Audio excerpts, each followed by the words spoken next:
So first, welcome Bob Marley and Discount Seth Rogen. Always a pleasure to have you here, and thank you so much for passing by.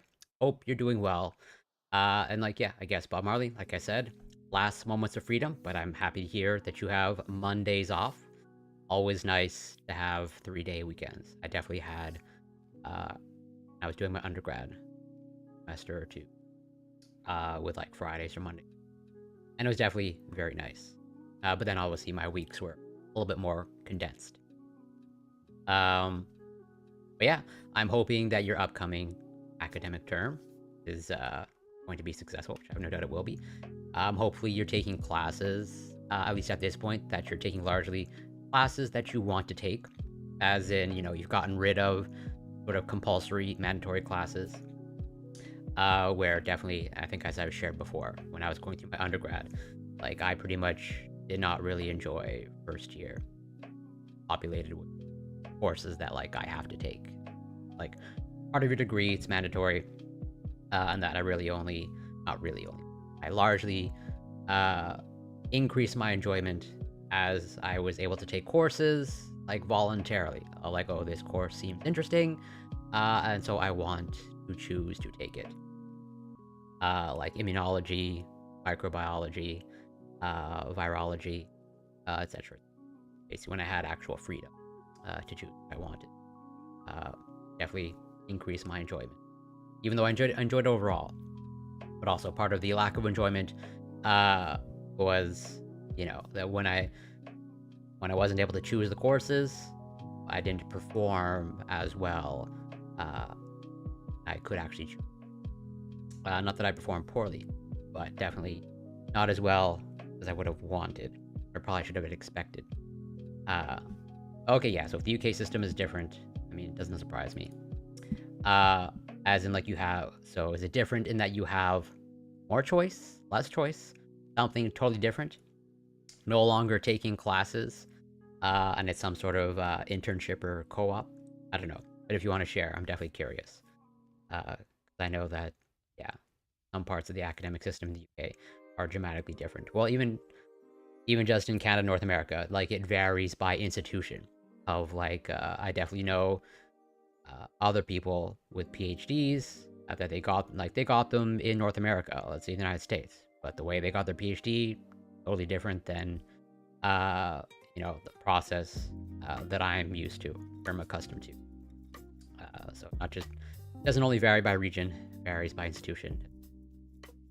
Anything, Uh, well, I'm not going to get into the academic system and some of the other problems with it.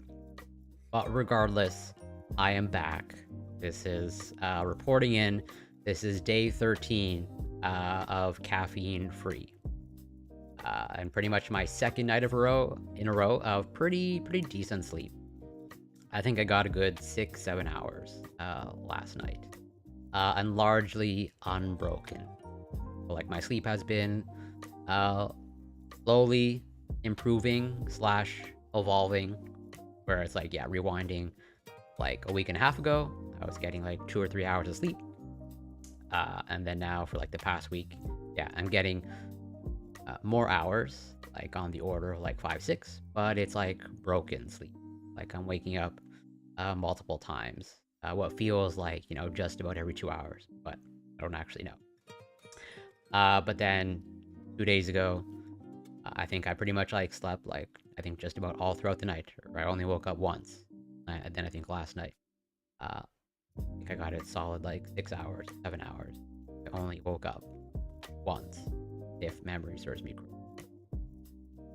So yeah, uh, you know, definitely keeping track of my caffeine-free lifestyle and how it affects my sleep and I guess other aspects. Uh, I'm not drowsy currently. I didn't like take a nap throughout the day. Uh, and like I'm not training as intensely at the gym currently, but I'm curious how it's going to pan out when I start increasing at the gym, which is probably going to be like this coming week. Less choice. Every year there's like 2 4 mandatory modules, and then you have to pick like 3 4 modules out of a list of 6. Oh, okay. So I'm assuming modules are different than courses. Sounds like you're like, I'm just going by the impression that I get, but it sounds like you're largely choosing like topics. Like, is modules synonymous with topics? And it's just like, well, I want to learn about this, or according to the degree, I have to learn about this, and thus take this module. I should probably just like read into it on my own.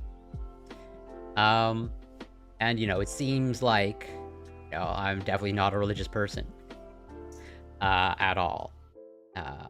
Even though I define myself as like a spiritual person, but it seems like the universe is speaking to me a little bit about my caffeine-free lifestyle now, as like a study was published a couple of days ago about caffeine. That I guess we're going to cover an article about it. I do have, I believe, the original study is freely accessible, but I'm not going to cover the entire thing. But pretty much it highlights that surprise, surprise, it seems to delay REM sleep, and changes in blood flow. But even then, whether that's good or bad, the jury's still out. But yeah, all that to say, I'm back. This is my 4th stream in a row, which I'm quite happy with myself, in that was the schedule that I set out for myself and that I posted in the Discord, and that hopefully, if all goes well, should be living up to that, where, assuming my internet doesn't crash out for this stream, I will have fulfilled the schedule that I set out for myself. And I hope to continue that moving forward. Pretty much all of the somewhat inconsistencies in the streaming schedule driven by the poor sleep. Why I've been trying to really solve it and take a somewhat scientific approach in isolating all the variables, and just like sort of eliminating and tinkering with things, and what sticks, what doesn't stick. Yeah, yesterday's stream was great. As always, did a deep dive. Oh, wow. Bob Marley, thank you so much for the sub. Super appreciated. Super kind. What I think, arguably, one of my most loyal, if not the most loyal supporter that I have. Yeah, 16 months. Pretty much like almost from like the get-go. I think I'm actually, coming up on 2 years, or 2 years has passed. I know I got an email from Twitch saying that my streamiversary is coming up. I probably missed that because I don't really pay attention to these things all that much. I just whatever do what I want to do. Oh, I think I already read that. It is like that. Yeah, module is just a course you take for the year. Oh, okay. Got it. Oh, so for a full year. Interesting. Because, yeah, our academic terms, like when I take a course, like let's say if I were taking a course, in the fall academic term, it would be from like September to December. Yeah, September to about mid-December. Like, I think it's literally just 12 weeks. And virtually no courses last a year. So that is interesting. Like, yeah, but I choose courses that are like topics, but it's sort of like, the course is like immunology. So obviously you're learning about immunology. Obviously not everything, but immunology at a greater detail. And then like, another course that took advanced genetics, as the term implies, advanced genetics, but that was a voluntary course. But the introductory genetics course, which was called Introduction to Molecular Genetics, that was mandatory, as in like, not surprisingly, everyone who's in the biology program is obliged to take an introductory genetics course, but then it's optional whether they want to, further that genetics. And totally, yeah, the advanced genetics course that I took, that was an adventure. And more or less got me to realize that I don't want to dive deeper into genetics, at least not make a career out of it. Because, yeah, I enjoyed introductory genetics, mostly. But then when I took advanced genetics, it was like, oh, this, well, yeah, way more complicated.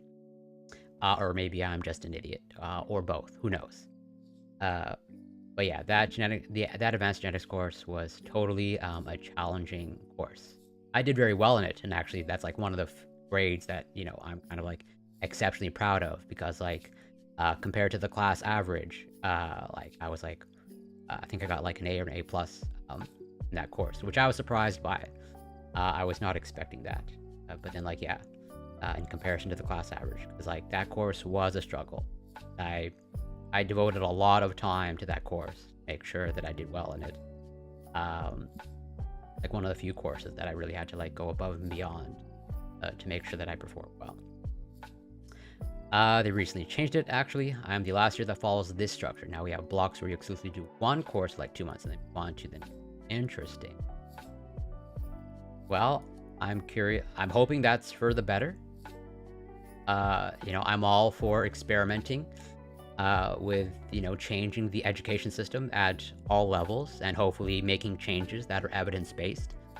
And actually, I have some research about, I'll bring it up on my screen in a moment if I can find it.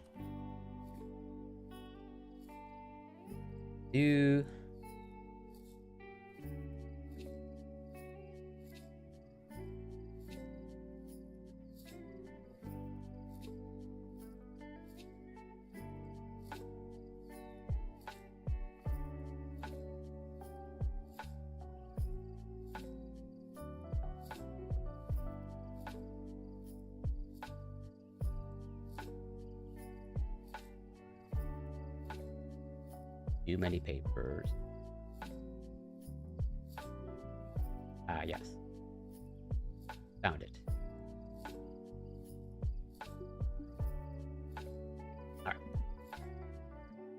right. Well, yeah. So like this stream, well, I'm hoping all my streams are laid back, but this, understandably, when I'm doing a deep dive on a paper, it might require more attention. If in fact you're want to actually learn about the paper. But like yeah, this is, as mentioned, intended to be more laid back, doing sort of like somewhat random things or less structured. I have like some YouTube videos that I want to watch, and just go through one I think interesting but simple paper, largely about the placebo effect, if not exclusively about the placebo effect. But yes, talking about, academics and, how it's structured, and, there's quite a bit of evidence, at least from what I've come across, talking about school start times at every level, both at elementary, high school, and this is, about university classes, and, when is, what is the appropriate start time, or, when is the best time to, optimize learning and assimilation of information. And this speaks exactly about that, published earlier this year, where early morning university classes are associated with impaired sleep and academic performance. Attending classes and sleeping well are important for students' academic success. Here we tested whether early morning classes are associated with lower attendance, shorter sleep, and poor academic achievement by analyzing university students' digital traces. Wi-Fi connection logs in 23,000 students revealed that lecture attendance was about 10 percentage points lower for classes at 8 a.m. compared with later start times. Diurnal patterns of learning management systems logins in about 40,000 students, and actigraphy data in 181 students demonstrated that nocturnal sleep was an hour shorter for early classes because students woke up earlier than usual. Analyses of grades in about 34,000 students showed that the number of days per week they had morning classes was negatively correlated with a grade point average. Findings suggest concerning associations between early morning classes and learning outcomes. And so, arguably making the case, although there's other evidence in this line of research, where it's like, yeah, basically throughout all levels, at least from what I have read and come across in the research, at early start times, from elementary school to, now this paper with the university, it's just like really not good, or doesn't optimize the learning environment. And yet, this is like the system has been in place for a while. It's like just entrenched, and like the evidence points to like changing it and moving away from early start times. But like this is an academic institution, right? Like, this is coming out of the universities themselves, and like, are the universities going to change? Probably not anytime soon, or it's gonna, hopefully at some point. Better late than never. But like, I think we have known this for quite a while. Oh, and Deflux, welcome. Great to see you again. And it's going pretty well. Hope you're doing well also, and shout out to you. Given the fact that you now are a streamer.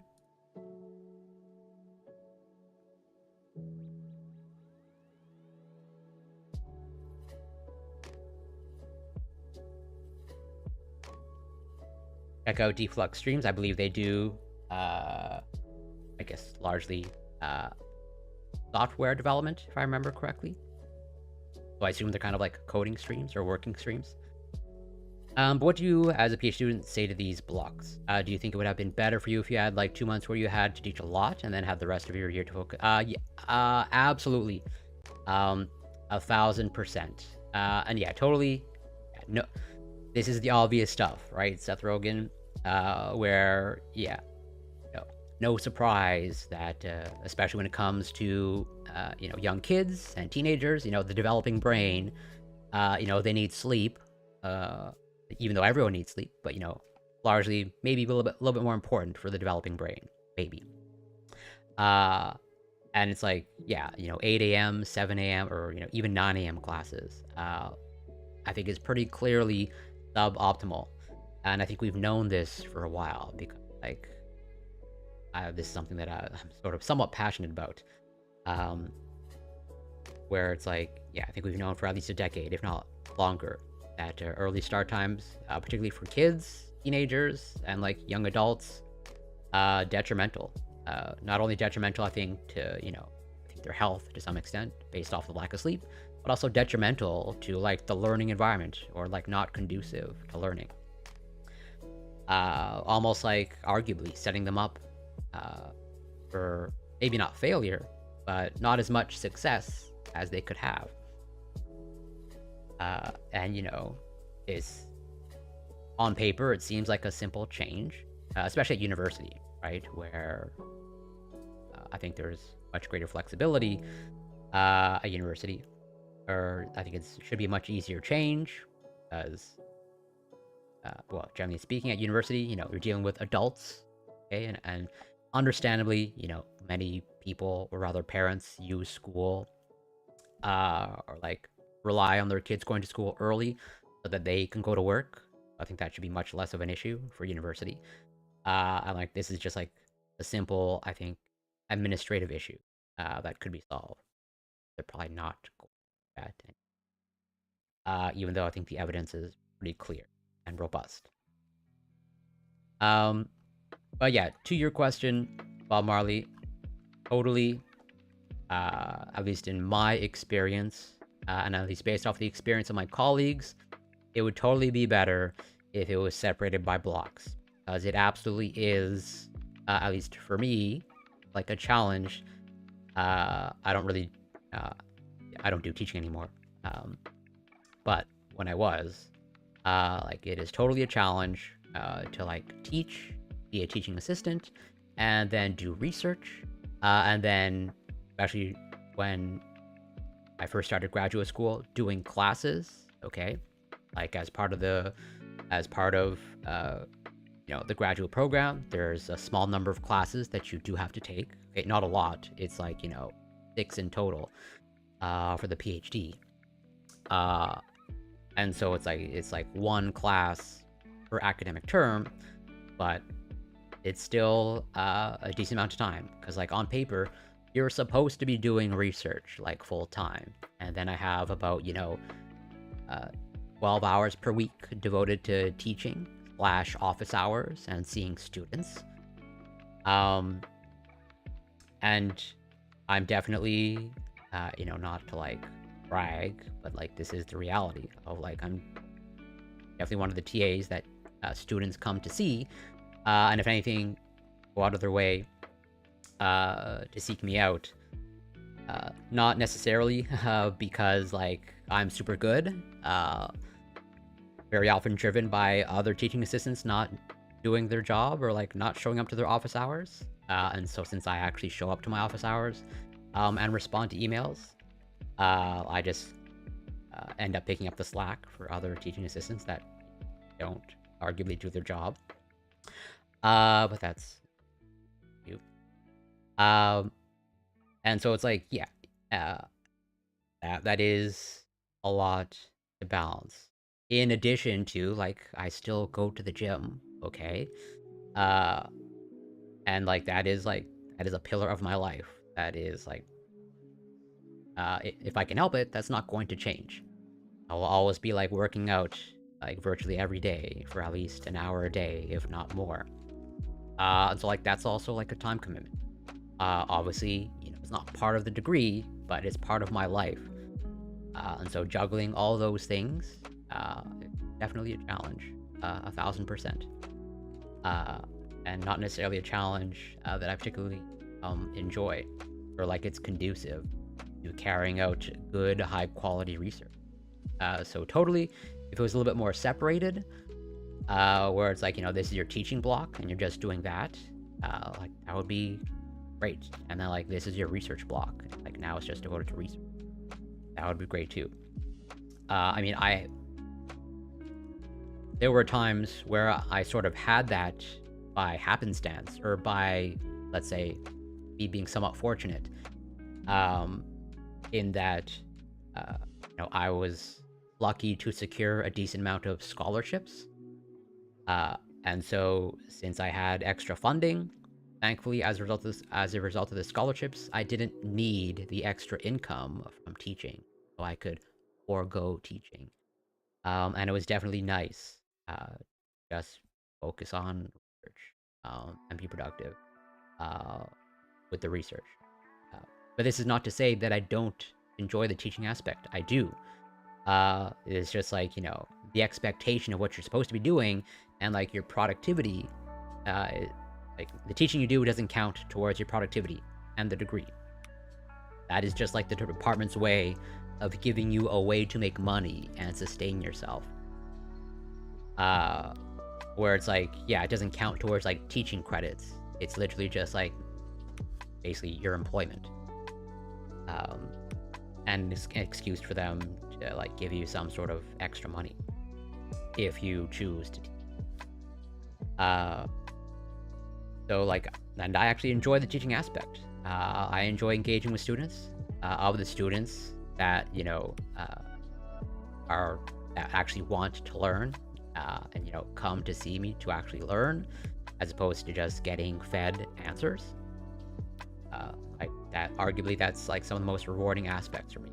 Like a student where it's like, yeah, I will actually like track their progress, or like they'll report their progress throughout the academic term, where like, yeah, they, you know, they start off struggling with a course, and then, you know, they eventually come to see me, and then, you know, I was to do my best to help them, and like it actually works out in their favor. That is totally a rewarding experience for me, and hopefully for the students themselves. So I don't want to say, I don't want to make it seem like I don't enjoy the teaching, because like I do, I very much do. It's just like, you know, I'm pulled in different directions. And like what I'm evaluated on is not my teaching abilities or teaching skills. It's like what my output in the lab. That's what matters. Early exams are also a problem, surely, depending on the time of the exams. The marks, yeah, 1000%. You know, I think definitely not a psychologist or behavior psychologist or whatever, but I think the research is pretty clear, in my opinion, that like we are very much a product of our environments, and like our environments heavily influence our decision making, you know, our behavior, and well, pretty much like every aspect of what it is to be human. Unless it's a specialized subject with grave implications, I don't see a point in not having open book tests if I don't know how to. Yeah, I don't necessarily disagree. And, I think arguably something is going to have to be done with academic testing or standardized academic testing at every level. Now with, AI and ChatGPT, etc., etc. A professor of mine said that teaching is the part where you really become the expert. That's where you attain most. Yeah. I think there's a saying, I can't remember who said it, but it's like, yeah, if you want to learn something, or the best way to learn something is to teach it. And that has totally been my experience of, like, you can only, that is arguably the ultimate test. Like, if you understand a subject, like the back of your hand, you'll be able to explain it, or at least convey a decent amount to a general audience. So yeah, that's my rant, I guess, on early morning university classes. And yeah, talking about, impaired sleep, and totally, going on my caffeine experiment as an undergrad. I pretty much, like, never really stopped consuming caffeine for whatever, a long time. But yeah, I definitely during undergrad, I almost certainly consumed way more caffeine than I did now. I was balancing both going to the gym and being highly physically active and, like, performing academic. So, yeah, with that, some just science news articles from all over the place before getting into the one paper that I want to cover. A lighter paper. Just basically, and I think, again, a testament to how, humans are, like, very much affected by our environment, and in addition to our beliefs. I think this is an interesting paper. Super cool. Of effects of an injected placebo on endurance running performance. Where, as we will see in this research, like, they're basically, they're getting the runners to believe, or rather, yeah, believe that they're taking a performance-enhancing drug, but the reality is they are not. So they're being told, like, hey, you're basically being given the performance-enhancing drug, and they're just injecting a placebo. And turns out there's a performance boost. But as mentioned, looks like quote-unquote universe is speaking to me about my caffeine intake. Because this was published just a couple of days ago about caffeine may delay REM sleep, alter blood flow to the brain.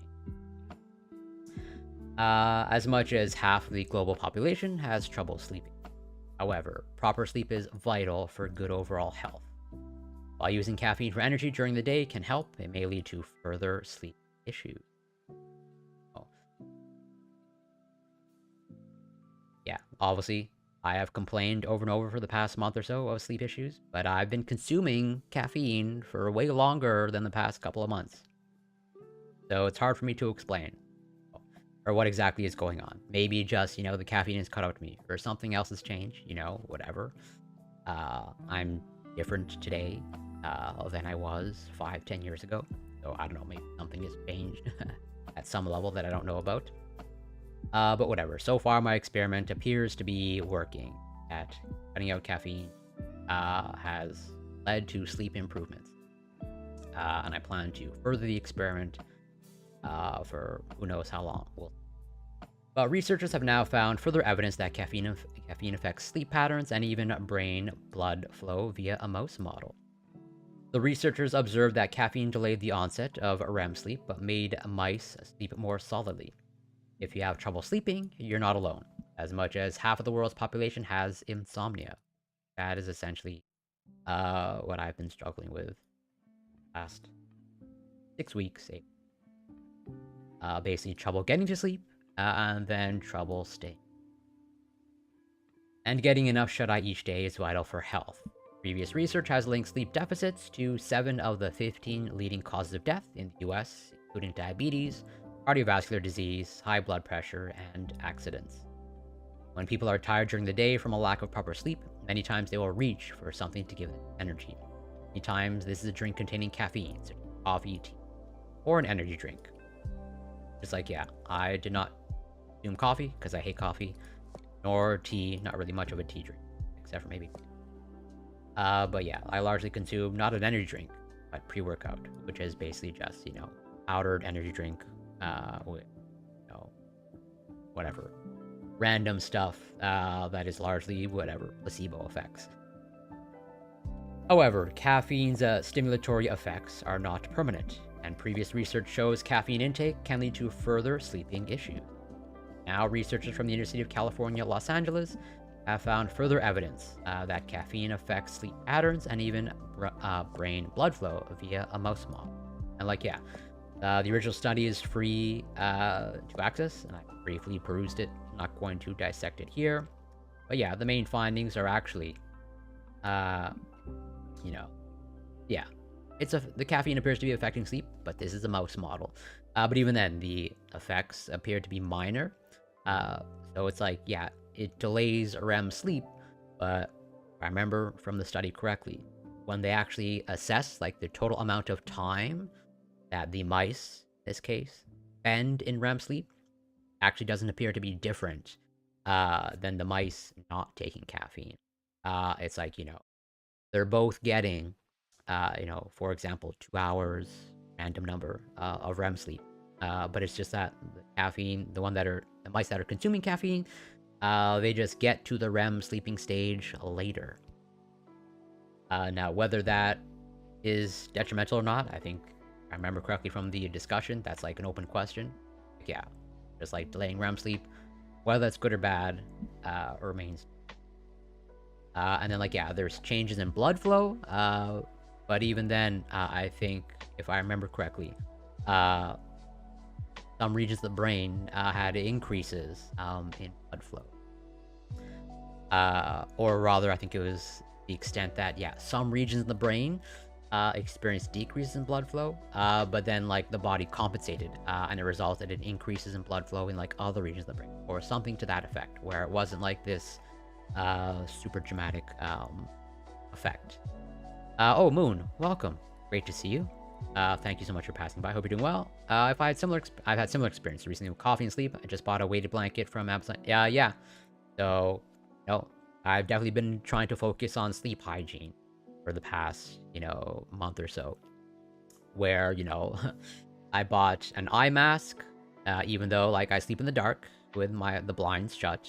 I don't really have that much, dim lighting in my sleep space. But just as a precaution, I bought an eye mask to ensure that, I'm sleeping in the dark. So maybe that's also a contributing factor to my improved sleep, in addition to cutting out the caffeine.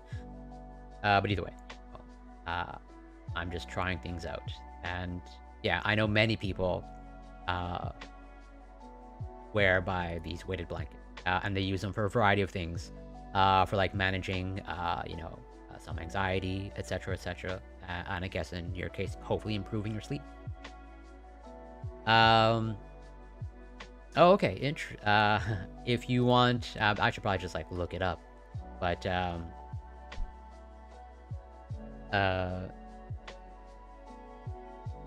I'm curious what he recommends. Okay.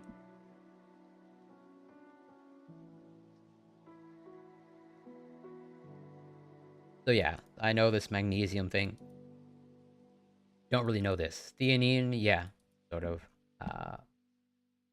an adaptogen, so to speak.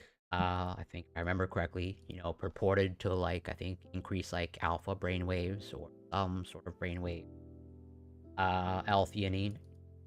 It also now appears to be additive in now some energy drinks to focus, whatnot. But I think the evidence on these things pretty shady, or not shady, but not the most high quality. But I mean, at the end of the day, they're unlikely to harm you in any way, unless I don't know, you really overdo it on dosages. So yeah, for this study, Researchers used a mouse model affixed with minimally invasive microchips and a video recording system to record the physiological and behavioral habits of the mice over an extended period of time. And so, some people might point out that, oh, they're using mice, right? So it's like, how does this apply to humans? Like, who cares? Who cares about the sleeping habits of mice? But, what they did in that study is, like, they took in-depth, like, brain recordings, like, of the mice.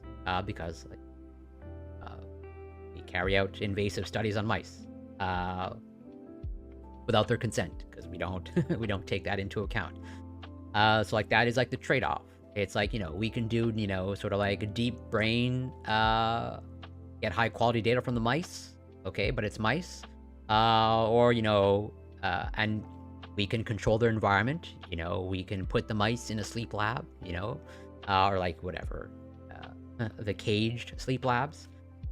And track, every variable, like their food intake, their overall environment, their activity levels, as opposed to like with humans, unless you're going to like lock people up in a sleep lab, and like they're going to consent to some, invasive brain recording. Probably not going to get that high quality data.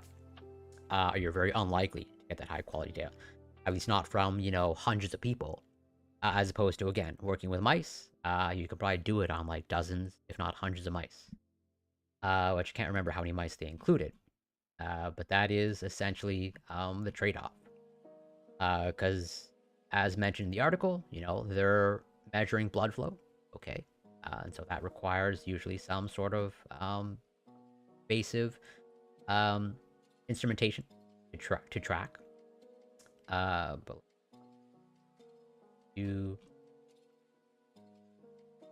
there's all that much. I'm just my own curiosity.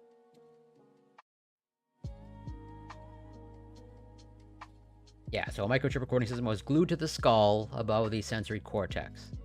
Unless you're going to get a bunch of humans to consent to having a microchip glued to their skull. Highly unlikely.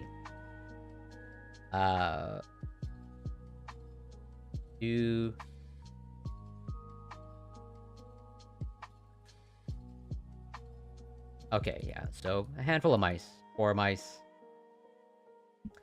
So not dozens and dozens, maybe just around a dozen. So in their natural state, scientists observed the mice consistently have a siesta or short nap during the latter part of their awake phase. When caffeine was administered, the mice no longer took the short nap. These mice, and possibly some humans, are genetically programmed to have a siesta as part of their normal sleep pattern. Dr. Andrew Charles, professor of neurology at the University of California, Los Angeles, and one of the senior authors of this study, explained to Medical News Today. Yeah, and so what I can anecdotally report for myself personally in the past couple of days, even though when I wake up, a little bit sluggish so far without the caffeine, but so far, just in these past couple of days, I haven't experienced any sort of like crash, or like, excess drowsiness midday or like in the early evening, as opposed to I was consuming caffeine. Like definitely noticed a dip in my energy levels. But I did not consume more caffeine. I just sort of had to like power through and sort of like wait for my second wind, where it's at least it's for me. I tend to feel a little bit drowsy, or at least when on caffeine. Like at around 5-6 p.m. Like I definitely notice a dip in my energy levels, and I definitely feel tired. But then a few hours later, I feel like more energized, sort of getting like a second wind, as opposed to like this is just the past 48 hours and anecdotal. So huge grain of salt. But like these past couple of days, my energy levels have been like pretty consistent throughout the day, but very limited data points. So where was I? Yeah, Dr. Andrew Charles, professor, blah, blah, blah. So you also found mice compensated for the delayed sleep onset caused by daily caffeine by sleeping more solidly and sleeping in. Researchers also found daily caffeine administration shifted the onset of sleep in the mind, particularly REM sleep, by up to 2 hours relative to the light-dark cycle. During the study, scientists also discovered the brain blood flow of the mice was higher when they were awake and lower during sleep. However, there was an exception during periods of REM sleep. There were large increases in brain blood flow. Right. We found that under controlled conditions, that is, no caffeine, REM sleep was associated with large increases in brain blood flow, which we think may be involved in the function of REM sleep, Dr. Charles explained. Mice that had consumed caffeine actually had a reduction in brain blood flow while they were awake, and a significant boost in brain blood flow during sleep. Right. So that's why that is sort of what I was alluding to earlier, with like this, what seems like sort of some compensatory or some sort of compensation occurring, where it's like, yeah, at some level it looks like there's reduced blood flow in the brain on caffeine, but then it seems like, yeah, there's some sort of compensation maybe kicking in at some other points. Well, yeah, during the sleep. Caffeine consumed during the awake state in mice resulted in a significant increase in brain blood flow during non-REM sleep, and augmented the increase in blood flow during REM sleep. We speculate that this increased brain blood flow could play a role in neuroprotective effects of caffeine by enhancing the clearance of brain waste during sleep. So yeah, this increase in brain blood flow, well, as they say, so caffeine, I believe, is associated with a reduced risk of Parkinson's disease, if I remember correctly. I could be mistaken. And also reduced risk of Alzheimer's, if I remember correctly. I could be mistaken. But either, I mean, they are saying neuroprotective, and I think those are a couple of the conditions where caffeine is associated with a reduced risk. And so maybe this increase in blood flow brought on by caffeine playing a role, potentially, that reduced risk neurological conditions. Caffeine is a stimulant that helps to temporarily stimulate the activity of your brain and nervous system. It is a natural chemical found in more than 60 types of plants, including coffee beans, cola nuts, cocoa beans, and tea leaves. To consume caffeine, most people drink beverages that include the stimulant, including coffee, tea, energy drinks, blah blah. I think everybody knows. The FDA suggests adults only consume up to 400 milligrams of caffeine, equivalent of about 4 to 5 cups of coffee. So, yeah, as mentioned, even I've cut out caffeine, but even when I was consuming it, I don't think I was consuming that much, like well below, or I was consuming at most about half of this limit here, about 200 milligrams, and that's like the upper limit of my consumption, because the pre-workout that I take, it's one scoop is about, or rather is exactly 150 milligrams. I can even probably show.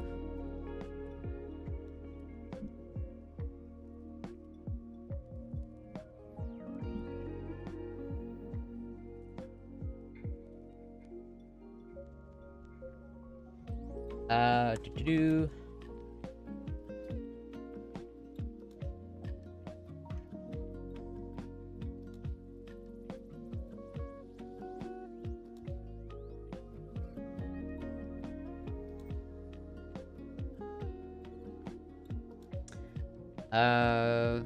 Here. Not contain caffeine. This is not.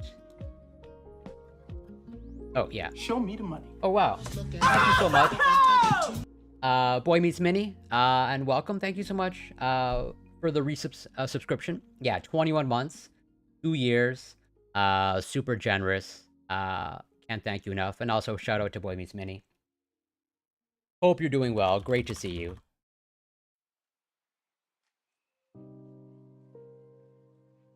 If you're not following Boy Meets Mini, you absolutely should be. They do great racing streams, and also covering, RT, and I think also incorporating now critical faith theory. Yeah, that segment that you did, super great segment. But yeah, so this one, as highlighted here, this one contains 200 milligrams of caffeine. But this is not the exact one that I use. The one that I use is 150 milligrams. So again, definitely not exceeding the recommended intake. But even then, it appears to have affected me. why I cut it out. I think you're onto something. I've had. Oh, Desolate Mirror, welcome. Great to see you. Oh yeah, well, Craze, and Jacked 3D. There's a whole bunch of pre-workouts, especially older pre-workouts that had some really crazy stuff in them, for sure. I think espresso is more on the order, I think, of 80 to 90, because I think espresso, like, I believe your standard cup of coffee is generally, like 50 to 80 milligrams caffeine. And so definitely not an expert on coffee, because I don't drink it. But from what I understand, espresso's like that really concentrated, like, shot of coffee. Isn't it called like an espresso shot? I think. And I think people take it sort of for, like, you know, that really concentrated sort of coffee and caffeine. But I could be totally wrong. I do think espresso is like a little bit higher. Yeah, 212. Well, where is this? This is 100 grams. I don't know how much. Yeah, 100 grams seems like a lot.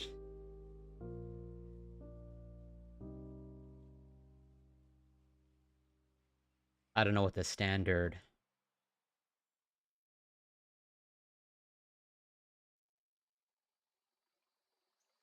Yeah, so this is per 100 grams, so 3.5 ounces. I hate this.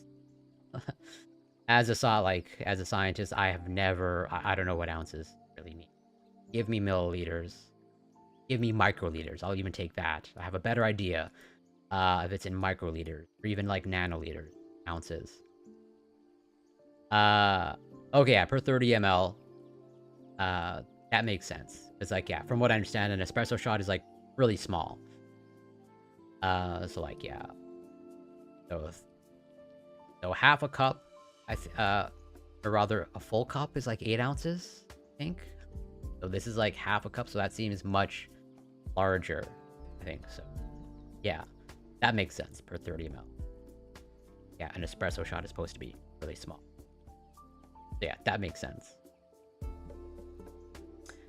Have you read any studies on yerba mate? I've seen people recommend it as an alternative to caffeine without the jitters and crashes, but so I actually, it's a good question. I have not read anything on yerba mate, but I do know that it's now popular in many supplements. Well, has been for quite a while.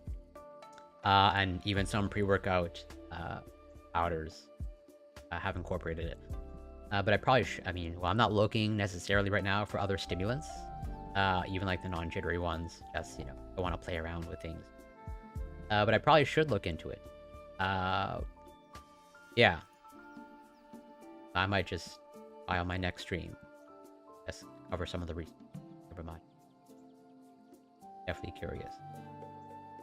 Where was I? Yeah. So, when caffeine enters your system, it starts to take effect rather quickly, reaching its peak in the blood within 30 to 60 minutes.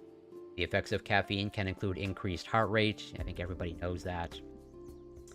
Caffeine typically has a half-life of 5 hours, meaning it takes that amount of time for the body to eliminate half of it. Yeah, that's why, you know, it's generally recommended, and this is what I followed. Like, when I consume caffeine, it was only in the morning. I did not consume it after noon or 12 p.m. So as to ensure, hopefully, that, like, given the half-life, it's pretty much, like, largely cleared from my system. But again, it seems like that probably wasn't enough for me. But I do know that there appears to be, let's say, some slow metabolizers of caffeine. Just as, like, for any substance, there can be slow metabolizers. Where just for some people, substance, whatever it is, just lingers in their body for longer. They don't metabolize it as efficiently as other people. Maybe I fall in that category. I don't know. I don't think so, but who knows? And I think most people know the negative effects, subjective effects.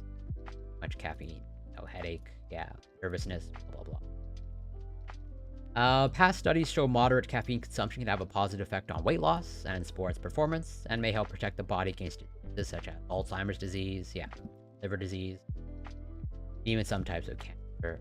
Although research has shown caffeine may cause some potentially harmful effects, such as depression and anxiety, increased blood sugar levels, migraine headaches, and a negative impact. And previous studies show caffeine can also have a negative impact on a person's sleep. A study published in June 2023 found caffeine consumption reduces a person's total sleep time by 45 minutes and sleep efficiency by 7%. Which, assuming this, okay, thematic. And research published in May 2021 reports regular daytime caffeine intake affects REM sleep regulation. Yeah, and I think scientific reports at oh, I click at.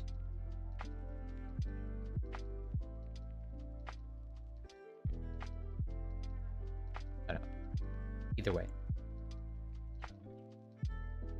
covered research. So when should I stop consuming caffeine? As mice have different sleep-awake cycles, and most of us are not able to sleep in on weekday, how might these findings translate into humans?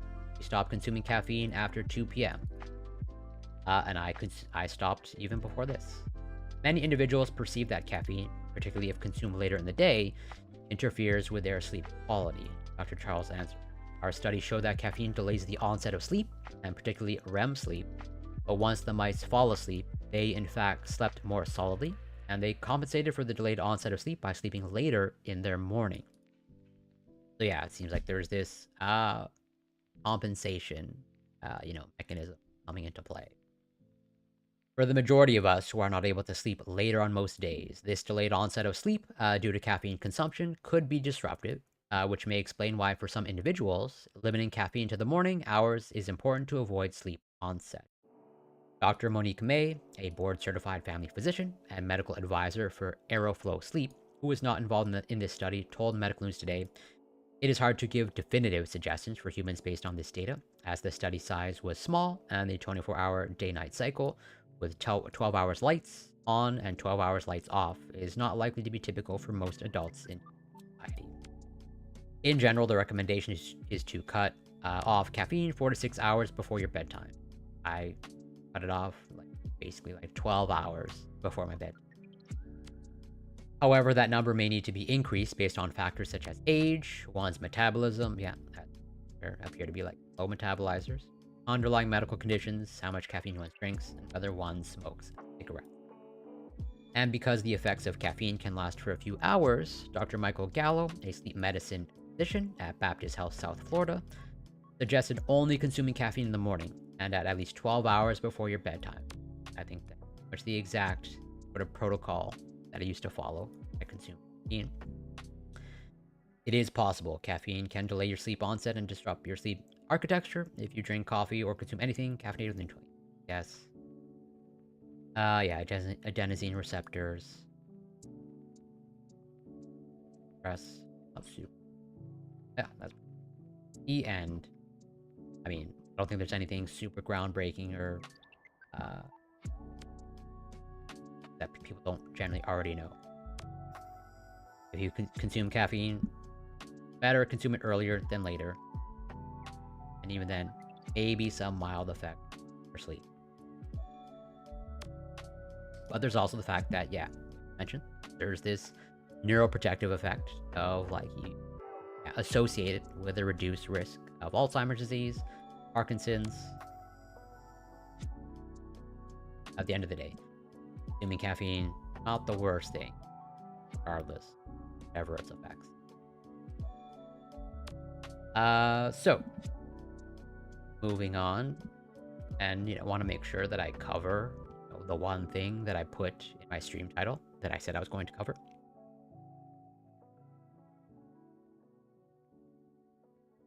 Just a lighter study. Nothing, I don't think, basically just a psychological /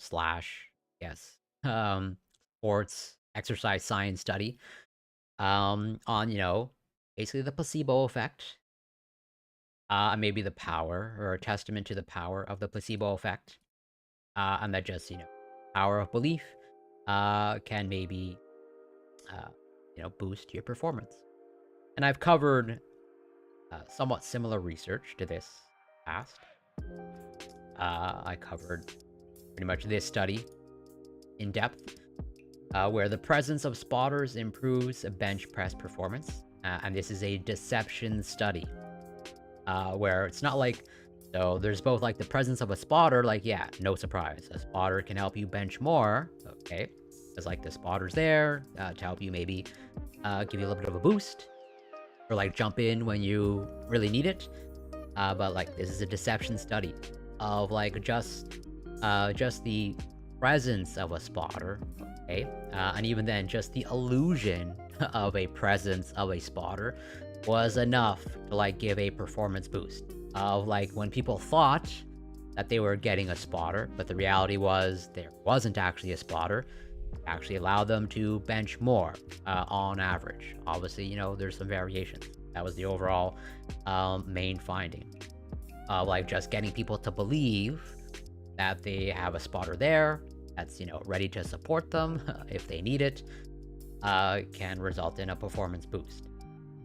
And so this might be sort of a similar effect, I think, that they observed, where, yeah, they're not giving an actual performance-enhancing drug, but they are getting them to believe that they are. And so, like, and it seems to be resulting in a performance boost. And where that's coming from, who knows? Maybe it's just like increased confidence, which I think they speak to a little bit about. But a placebo effect is acknowledged as a key factor in medical research. As a consequence, it has been controlled for in clinical trials for more than 50.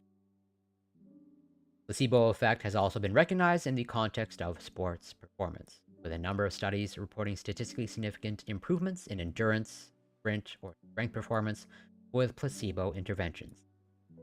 Orally administered placebos have been typically shown to improve endurance performance by about 2% in participants who are at least moderately well trained. However, these studies have all assessed performance using either cycle ergometer or running time trial performance assessment, with tests performed on individuals performing alone and unaware of the performances of others, rather than assessment during head-to-head field-based competition scenarios. In other words, studies are often not performed under conditions which best reflect the real-world sporting competition for that particular event. It is known that performance is often improved in head-to-head competition settings compared to settings without a competitive element.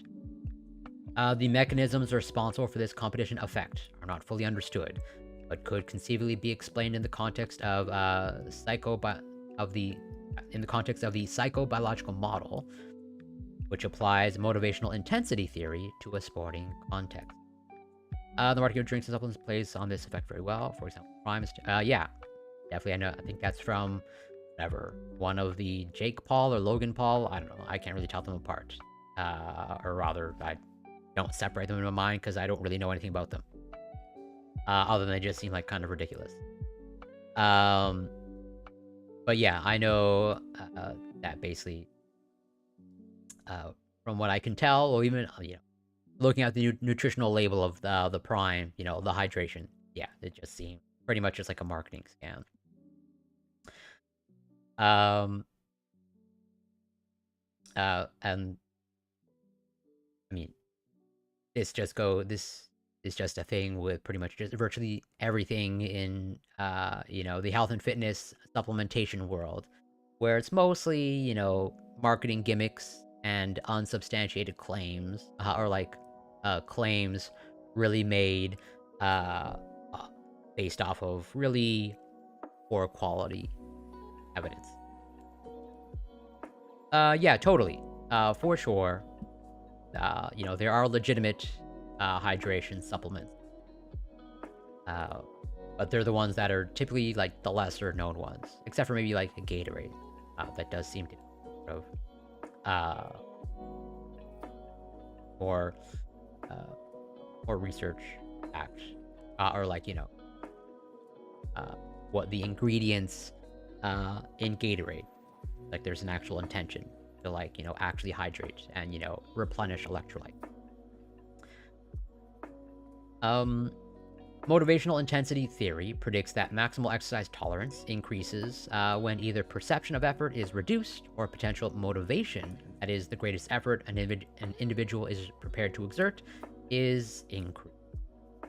Consistent with increased potential motivation, evidence indicates that competition results in increased allocation of effort to an exercise task, increased positive emotions, a similar RPE at a greater workload, and reduced internal attentional focus, together with performance facilitating physiological changes such as enhanced sympathoadrenal system activation, increased heart rate, and higher peak oxygen uptake. Although performance improvements with competition have also been observed in the absence of changes in peak heart rate and oxygen. Thus, it is likely that the ergogenic benefit of competition is the result of motivational or dissociative effects, enabling a greater amount of reserve capacity between volitional maximal effort and the true physiological capability to be utilized.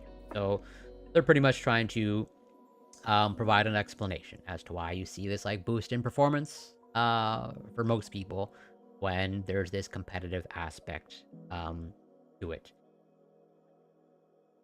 And pretty much based off what they're describing, it's like this greater capacity to essentially, tap into your reserves, really perform close to your true potential, or like your true physiological capability, as they say. Placebo may also reduce perception of effort via its positive effect on perceived ability and thus act, at least in part, on the same psychological mediator as competition to improve performance. Thus, the effects of placebo and competition may not be additive, and the effects of placebo on performance in a head-to-head competitive environment may be less marked than previously observed. It is therefore important to study the magnitude of placebo effect in a competitive setting to provide a clearer measure of the likely magnitude of placebo effect on sporting performance in a real-world competition setting.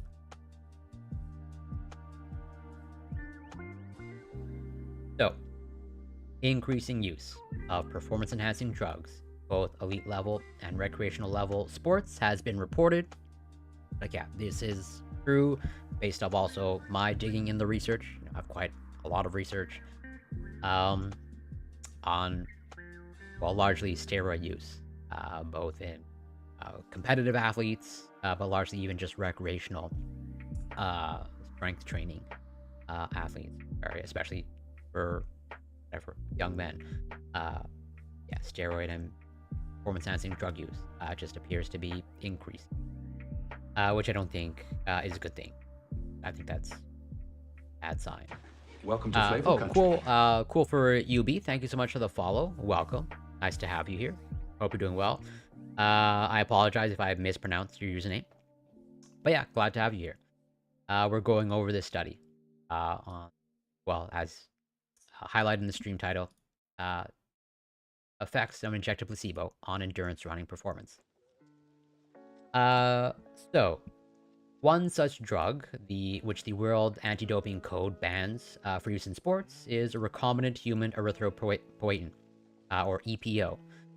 And this is very common, generally amongst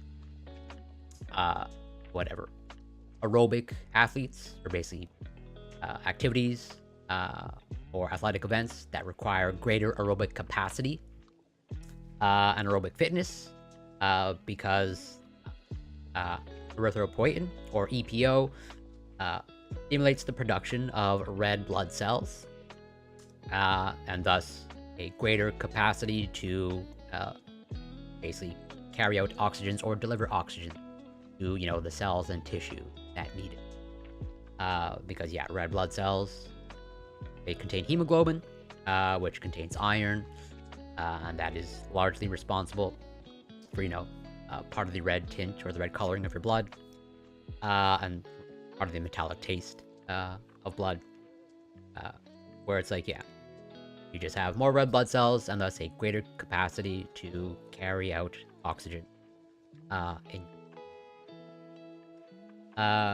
which stimulates renal erythrocyte production. So erythrocyte, that's just fancy terminology for red blood cells. Uh,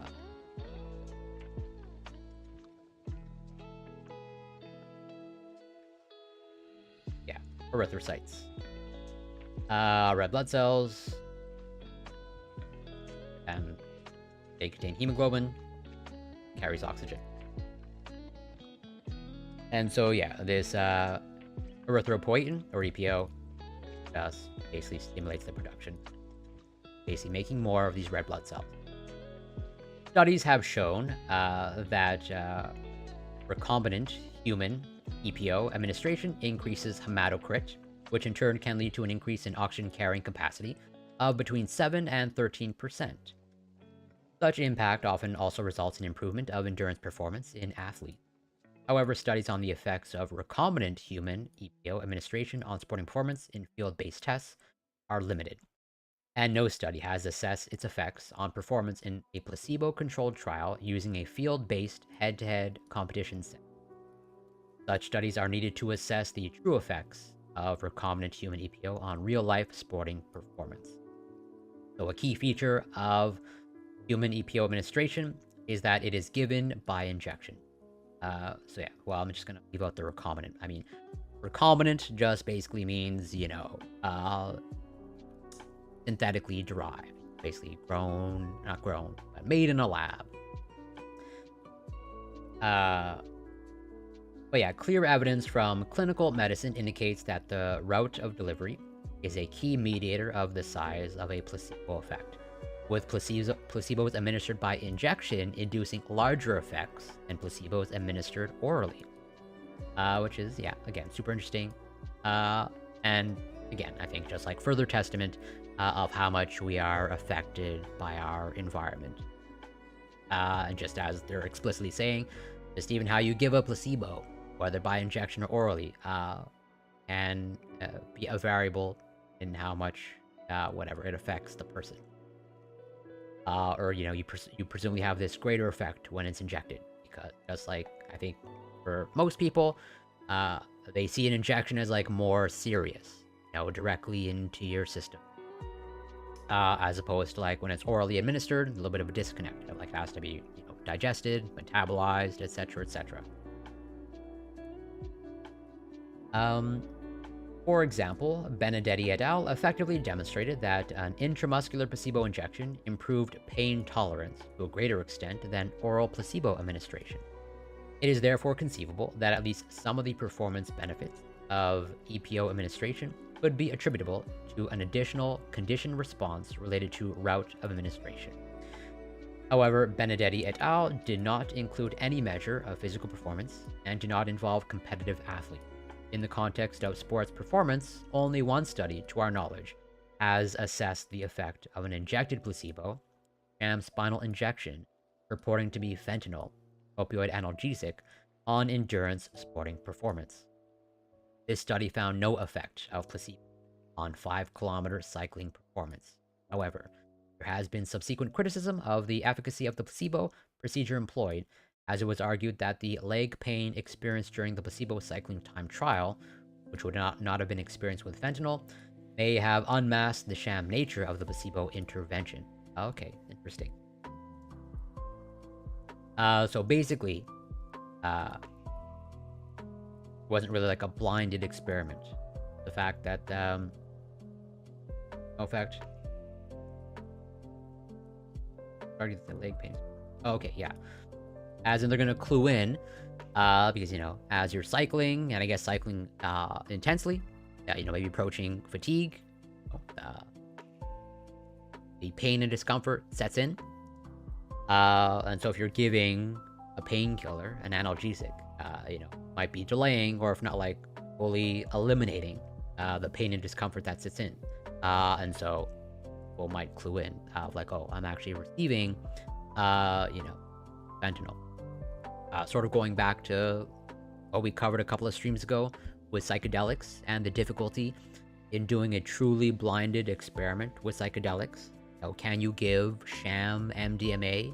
Can you give sham LSD? Even though in the study that we covered, some people got it wrong when they were asked, like, hey, what do you think you got? Did you get the ecstasy or the placebo. Some people thought they got placebo when in fact they got ecstasy, and vice versa.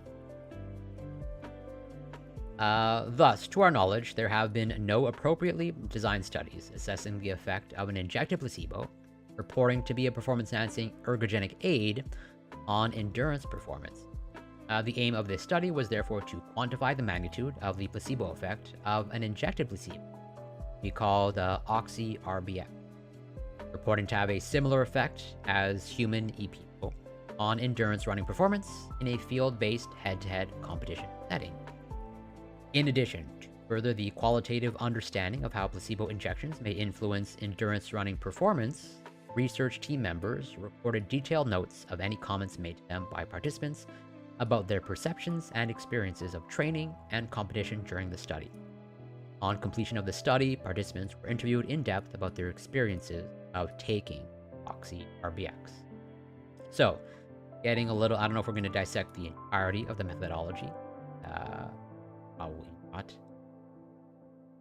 But let's see. You had 19 endurance-trained male volunteers. 4 dropped out. Because, yeah. So, they're being told, duped into thinking, like, hey, we're going to give you, our brand new supplement, oxy-RBX. I assume they're going to make up some potential side effects and risks. Where it's like, yeah, you have the 3 of the 4 dropouts mentioned fear of the possible complications, for example, blood clotting, associated with oxy-RBX use. So they ended up with 15 participants. They were so 15 were well trained, engaging in 213 minutes of endurance-based training and 50 minutes of resistance training per week. So they were essentially exercising for about at least 4 to 5 hours per week. Pretty serious, yes. Well-trained club level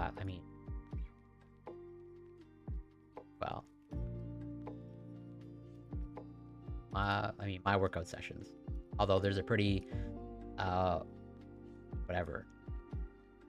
large range, plus or minus 129, like the maximal is 350. Orange Hue, welcome. Isn't just everything better with beards, although well, without getting into sex and gender. So just across the board, every medical professional with a beard, the placebo is better. I'll take it. So yeah, I guess the maximal is around like 350 minutes. So that's like about, yeah, it's pretty much like an hour a day, 7 days. Roughly my training time per week. But yeah. But I guess this is in addition to like the resistance training. But regardless, without dissecting their training regimen. So 40 minutes for, yeah, their personal best. Roughly about 40 minutes for 10 kilometers. That seems like a pretty good, in my competitive endurance running experience. I'm a recreational runner. But, it pretty much takes me about, 50 minutes to run 10 kilometers. They're doing it about, a full 10 minutes faster than they're running, I think, at like 14 kilometers per hour. Either way, that seems like pretty fast. Basically, to do a half marathon, assuming they can keep up this pace, like a half marathon in like, an hour and a half.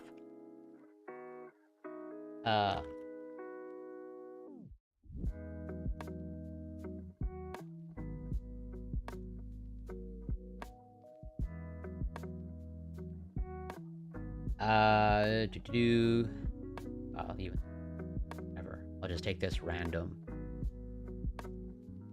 Yeah, whatever. Let's go with 25. Yeah, doing it in like 80 minutes. That's like elite, or an hour and a half.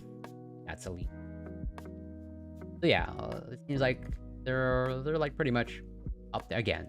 Obviously, there's different pacing when versus 10 kilometers versus 20 or 22 kilometers. I think is a half marathon. But either way, that seems pretty fast. We are conditioned by the power to think we are white men. Favorite Dr. Whiskey. True. We are conditioned by the Potter series to think beer white men are more true. I don't disagree with that. And also, rest in peace. The actor that played Dumbledore, can't remember their name. I believe that they were Irish or Scottish. I think they lived to like 90. Where, well, I guess both actors, unfortunately, have played Dumbledore. Richard Harris, I know, the first one. Now they both have passed away, sadly. The longer the beard, the more trustworthy the placebo. Take your word. So I have not run a marathon. It's on sort of my list, I guess, bucket list, so to speak. Although sooner rather than later. I don't want to wait till I'm 60 or 70 to run a marathon. Although there are people in that age bracket that run marathons. But yeah, I sort of as an intermediate goal. Like, I hope to run a half marathon in, like, the next couple years. Let's say at most in the next 2 to 3 years. Ideally, I want to run, like, a half marathon the next year or 2. Give myself a little bit extra time, like, 3 years. And then maybe a full marathon. I'll see how, like, the half marathon goes before committing a full marathon. Even though I'm, like, pretty reasonably sure I can, like, run a half marathon not with, like, no problem. But with, let's say, if I commit myself to, like, just training for a half marathon for, like, the next, month or 2, I can do it. It's like, if I just focus on that and, like, I forego all the weight training and all the other stuff that I do, then I might eat my words. Pretty sure I could do it. I can run in 10 kilometers now with, like, very little issues. So it's just, like, double that time. Where it's like, yeah, I run 10 kilometers, very little issues. And it's like, I still have more in the tank. How much more? I have no idea. But I can pretty much, like, run 10 kilometers like 3 or 4 times per week without much issue. I wonder if they control the messaging when applying. Yeah, that's totally fair. Yeah, Michael, I believe it's Michael Gambon. You have that right.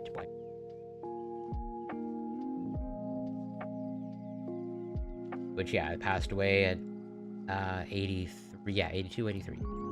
82. Sadly. And it seems like, yeah, they were very well loved, understandably. By the people that he worked with, where it seems like, it's just like a really overall positive and lighthearted person. Like, you should feel the effects about halfway through your... Yeah, I'm sure, like, messaging totally, it even plays a part in getting in the recruitment, right? Like, when they're describing their sham, performance-enhancing drug. Some of them dropped out, saying, "Oh, I don't know if I want to deal with that." Then that would totally be interesting as well. Of, like, sort of the Listerine effect. If it stings, then you know it's working, right? So yeah, all participants. So yeah, all that to say, it's like, it seems like they're pretty well trained, as they say, endurance running. I guess club level athletes. All participants were healthy non-smokers. None of them were taking any medications or supplements. Informed consent. The dropout. So yeah, this deception was essential for the study to be successfully undertaken and is standard practice in published studies of placebo effect. Right, so, how do you carry out, like, a sham drug or placebo effect study? I think there's understandably ethical questions to grapple with when doing this type of research, right? Can you obtain informed consent in a population like this that you're trying to deceive? But yeah, participants provided a written informed consent on the basis that they were undertaking a trial to investigate the effects of the legal erythropoietin-like substance, oxy-RBX, on sporting performance, rather than a trial of placebo effect. So, they're getting informed consent, right? But they're lying on the informed consent, right? That's as they say, that's critical to the study. Like, hey, you're consenting to this, but you're not actually consenting to this, right? So do you actually have consent? Or the drug only work to be blown to this consciously. I would want to see that study for sure. And I'd want to see, I hope they include video in a study like that. So the dropout of 3 participants because of fear of the complications of oxy-RBX administration illustrates the effectiveness of the procedures employed to induce participants' belief that they were taking a powerful drug. Right. So, basically, it's working. Right? They're convincing these people that they are getting an active drug. This is going to have a physiological effect that might have some negative side effects. No, I do not believe so, because this is not, I don't think, a placebo-controlled trial. Like the injected placebo, like they don't know that it's an injected placebo.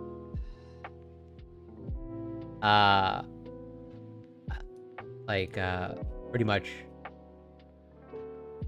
it's, well, on its surface, it's like a placebo-controlled trial, or rather, at some level, it's a placebo-controlled trial, because, like, they're deceiving these people, right?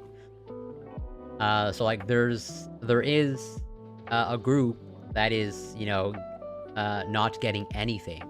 Okay, I think no injection. Like, basically, the placebo group and the actual placebo group are the same in this case.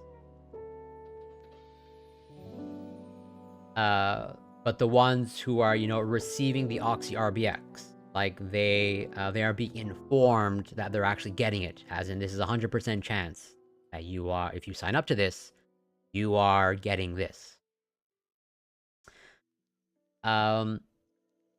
So participants were fully debriefed about the true nature of the study on completion of a post-study qualitative interview.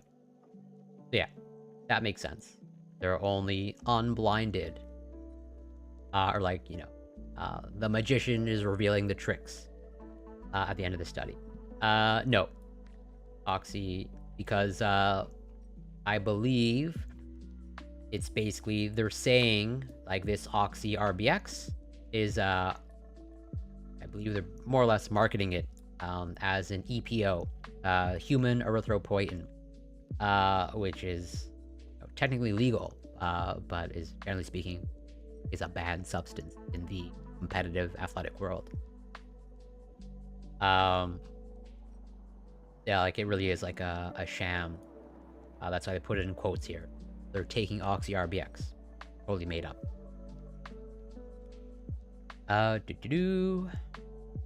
And yeah, and we're instructed not to discuss anything related to the trial with others until given permission by the research team, granted when all participants had completed the study. Oh, and also welcome, Orange You, if I didn't already welcome you. And I hope that your daughter's birthday party was a major success, and that it was good times all around, and that your life is still snake-free. As a further precaution, participants were given specific instructions and directions to how to enter and vacate the final interview room to ensure no crossing of paths between participants. Study was approved. And pretty much never go wrong with donuts. Not gonna lie, when I was a kid, didn't really like donuts, or rather when I was a kid. Or at least chronologically when I was a kid. Arguably, I'm psychologically or mentally still a kid. But either way, when I was chronologically younger, didn't like donuts. Didn't really actually have much of a sweet tooth, perfectly honest. Like when I was growing up, or rather growing up as a kid. Hopefully I'm still growing up. I pretty much like never had dessert. Like when it was dessert time, it was like, yeah, no dessert for me. As opposed to as I've gotten older, again, chronologically. Maybe now this is my true kid phase. Starting now. Or sweet.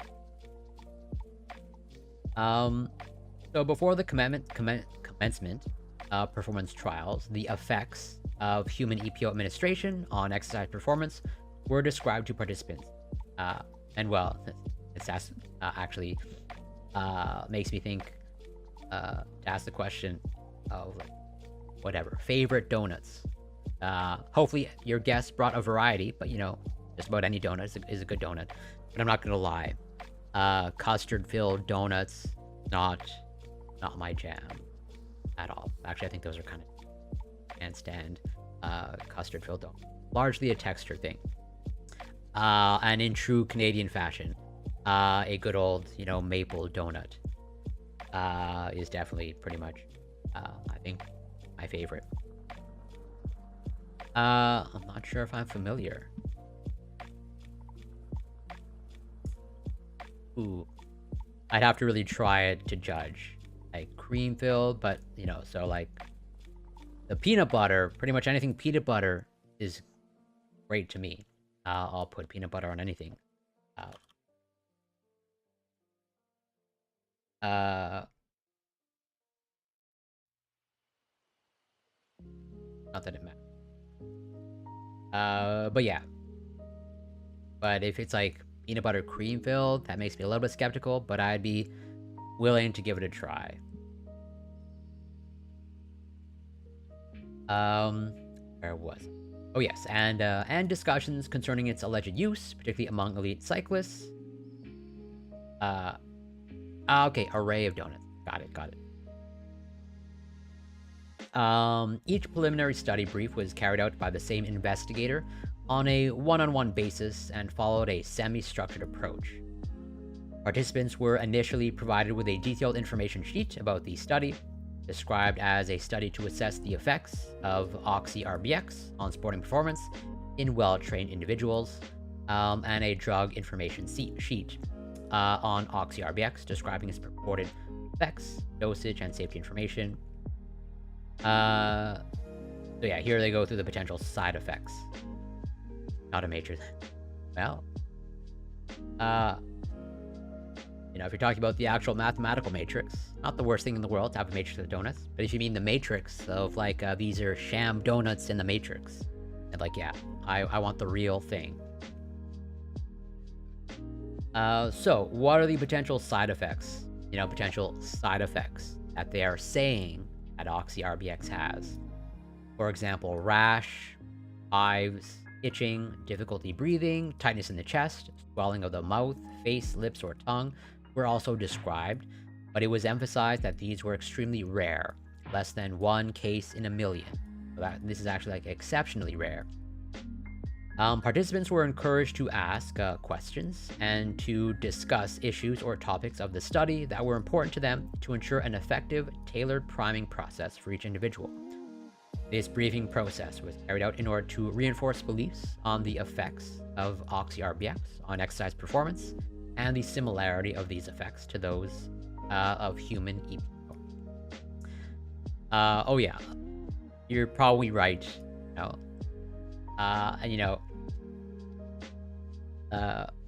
Yeah, if I was like involved as an investigator in this study, where it's like that you're giving like sham treatment or sham drug, and like they're complaining of like, oh, I feel nauseous, or like I'm breaking out in hives. It's like well, this does not necessarily invalidate their experience, because the placebo effect appears to be like quite powerful, as we're going through here. And does not appear to be, okay, at least from what I have seen in the research, but I'm not an expert on the placebo effect. But there are some interesting studies kind of like showing that, the placebo effect can induce or have like physiological effects. Where, we make this distinction between, the body and the brain, like, the body and the mind, physical health versus mental health. But, the brain is physical. It's part of the body. And so, that distinction, I think, is largely an illusion. Uh, and it's like, just because something is all in your head, so to speak, or is like driven by your brain, doesn't make it less real. I can totally see how, just through the psychological effect, um, you can be brought to, experiencing actual nausea. It's just as real, just as physiological real, as, nausea induced by like, some sort of active drug. It's really tricky. But, it would be interesting. Well, yeah, just thinking about being part of this research. It's like you're giving something that, on paper, shouldn't be active. And might have people reporting like, oh, this is like affecting me, super greatly and super negatively. Yeah, because imagine, you know, you do as as an investigator if that actually happens. So the experimental design is outlined in Figure 1. So this Figure 1. Um, Not a problem at all. Thank you so much for passing by. Hope you enjoy your lunch. Thank you so much for the kind words. Participants initially underwent an individual 3-kilometer time trial familiarization run on an indoor 200-meter running track located at the Kevin Hall Arena. This was carried out to familiarize participants with the running track used for the 4 competition runs and with racing over the 3-kilometer distance. With participants unaware, individual 3-kilometer completion times for this time trial were used to handicap for the 3-kilometer completion runs in the main study. So, let's see. Yeah, here we have familiarization with pretty much like a 3-kilometer race you're going to be undertaking. Yeah, control or placebo, washout period, and then they switch. They pretty much have everyone included in the study. They get the placebo, or like the placebo no quotes.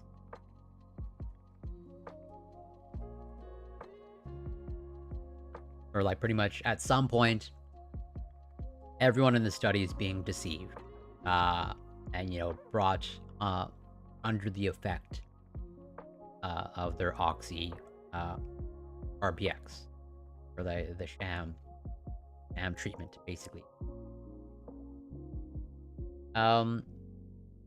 Participants then followed a randomized crossover study design, where each participant underwent tests before and after a 7-day control phase, during which no intervention was given, and before and after a 7-day placebo phase, in which participants came to the laboratory every day to receive a daily subcutaneous saline injections.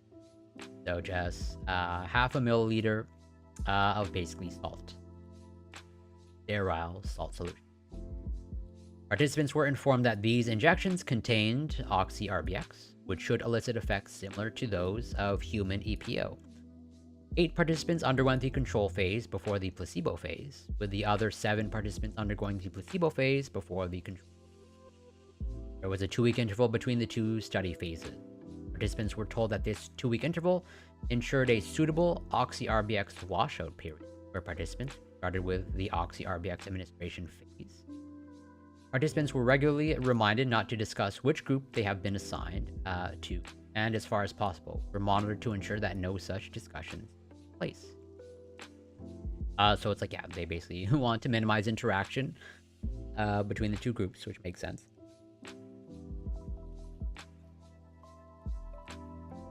So, now to the actual running, testing the running.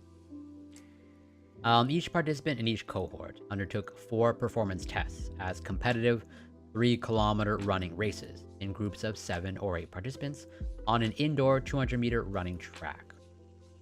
During the races, which took place at the start and end of both placebo and control weeks, ambient temperature and humidity conditions were about 18 degrees Celsius, and yeah, about 40% humidity, effectively, which, makes sense that they're trying to control for as many variables as possible, which also makes sense that they're in an indoor running track. They don't want to have the effect of weather. Scientific fashion, they're really trying to control the environment, and like all the variables as reasonably as possible. Participants were asked to prepare for each race as they would normally prepare for a competition, and were instructed to refrain from consuming alcohol 48 hours preceding each race. Participants were given no specific instructions regarding hydration and caffeine intake other than being told to prepare as they would normally prepare for a competitive event. Participants were asked to undertake the same preparation for all the races. Sure that the 3-kilometer races were competitive, we handicapped participant starting times based on the times achieved during the individual 3-kilometer time trial familiarization runs. That is, a participant who completed that familiarization run in 11 minutes would start 30 seconds ahead of a participant who completed the familiarization run in 10 minutes 30 seconds. This handicapping remained constant throughout this study. Okay, interesting. And small monetary prizes for first place, increasing by 5 pounds per position down to 7th place, were provided according to finishing position. So they're really trying to, I guess, enhance this competitive aspect in a somewhat, just giving monetary incentives. And even then, trying to equal the playing field, but still also incentivize competition.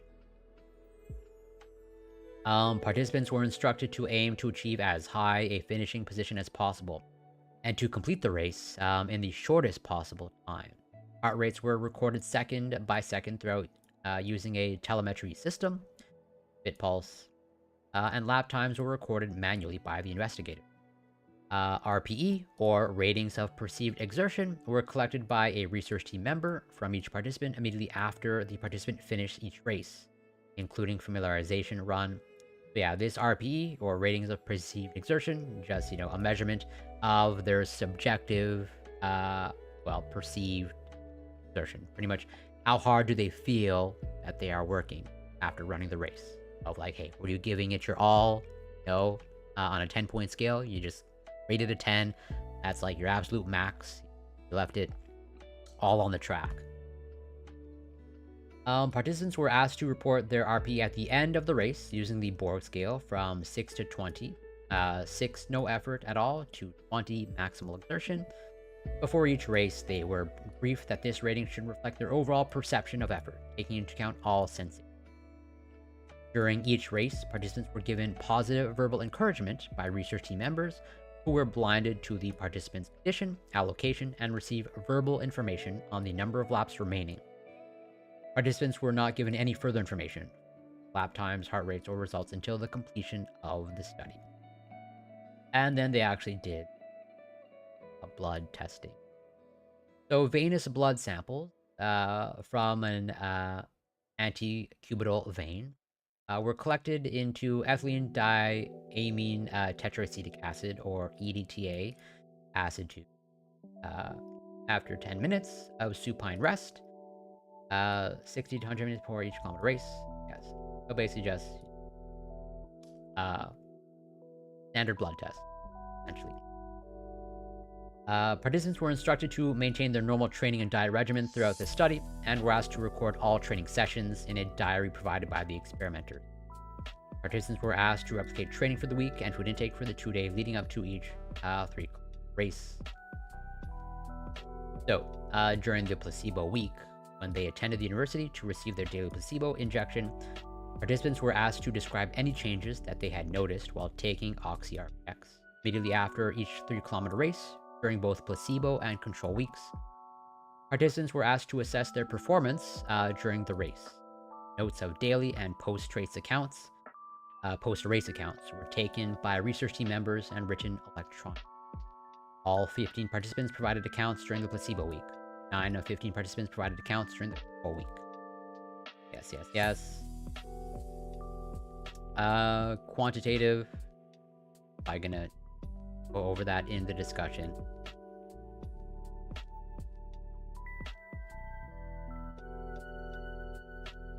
Okay.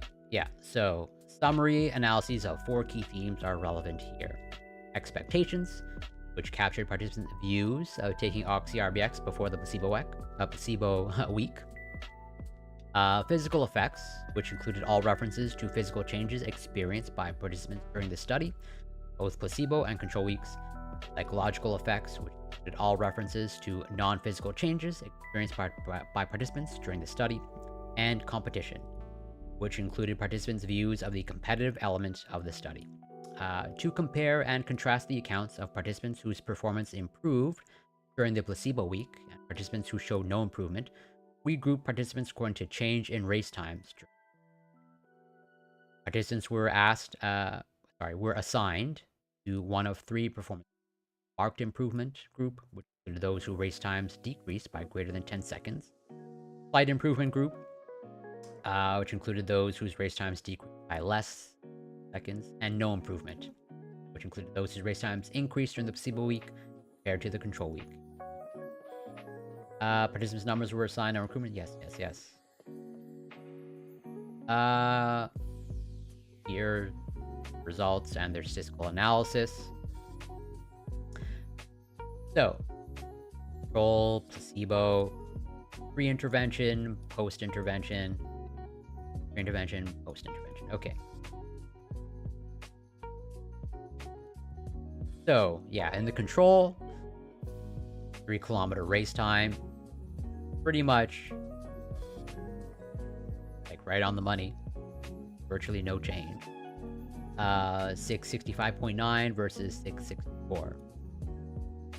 And then, yeah, in the placebo, or, the sham EPO, you went from 662 to 652, taking off a full, 10 seconds off the times. And yeah, they measured parameters in their blood, like the red blood cell count.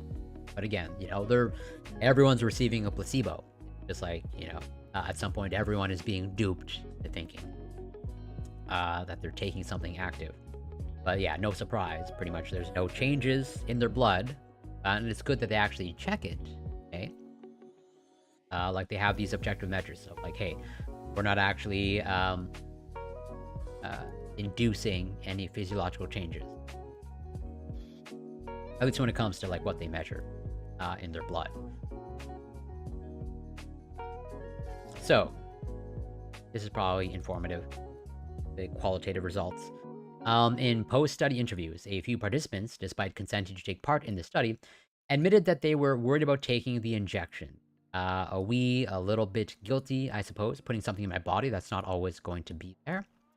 Or a wee bit scared just because I didn't know anything about oxy-RBX.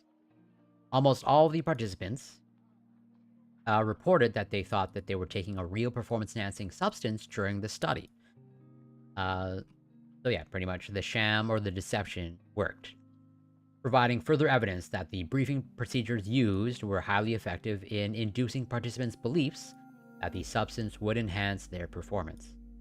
Almost all of those who recorded a marked improvement or no improvement in their race times had expected to see positive changes after taking oxy-RBX. Many said that they had been interested to see whether and how oxy-RBX would work for them. Some participants whose performance had improved markedly described a real sense of anticipation beforehand. So this example of a testimony. I wanted to kind of count down until I was going to take it, see if there was any differences in my performance and in everyday general life. So yeah, I was really looking forward to seeing differences, the advantages of it. Among those whose performance improved less markedly, expectations tended to be more measured. Some admitted that they had not anticipated any changes from taking oxy-RBX. I didn't think taking the drug would have any effects at all because it was a tenth of the normal dose tested before. Ethically, I thought you couldn't give any therapeutic doses, so didn't think, or I wouldn't expect, anything to happen. Not through any evidence, just thought the dose was too small in comparison to therapeutic doses. Interesting. Sounds like someone who's, whatever, done some research, or, has some prior knowledge about EPO. This is a sham, actual sham drug that's made up. Even though they're getting them to think that, like, hey, this is basically or very similar to EPO. I guess they're just either have some prior knowledge or like maybe they're an exercise scientist themselves. Who knows? But it's interesting that like really had minimal expectations, and those expectations were driven by I guess what they know of other performance-enhancing drugs. Although a few participants, in describing their experiences of taking OxyRBX, reported minor negative effects, changing sleep patterns, slight pain at the injection site, and nausea, almost all mentioned at least some positive effects. During the placebo week, participants whose race times improved, both markedly and slightly, reported back to research team members that they were feeling more comfortable, both during training and in competition. Run today outdoor, about 3-mile easy run in approximately 30 minutes. Last 10 minutes more difficult, however, much better than normal. This was a repeated route. A lot easier. At the beginning, took him longer to get tired. Breathing was easier during running, noticeably different. So it's like, yeah. Again, even though they're getting like a sham treatment, their subjective experience appears to be changing. Thinks best run was today. Doesn't know why. Says the only thing that's different is the drug. So drug potentially had effect. Breathing was better, utilizing oxygen really well. Muscles more efficient, good push off every step. So this reduction in perceived physical effort, both during training and in competitive races, was also evident in post-study interviews. Some participants described how taking OxyRBX had increased their enjoyment of training sessions. So when I started taking the drug, particularly noticed in the gym that I was doing a lot more in my sets than normal. And also running, I did feel less tired even when I was on the treadmill. Don't like running inside, but I felt I could run longer than normal. Even in training sessions, I felt I was running better, felt less out of breath, enjoying the sessions more. One session it was windy, but I was still running well. Coach said I was running faster.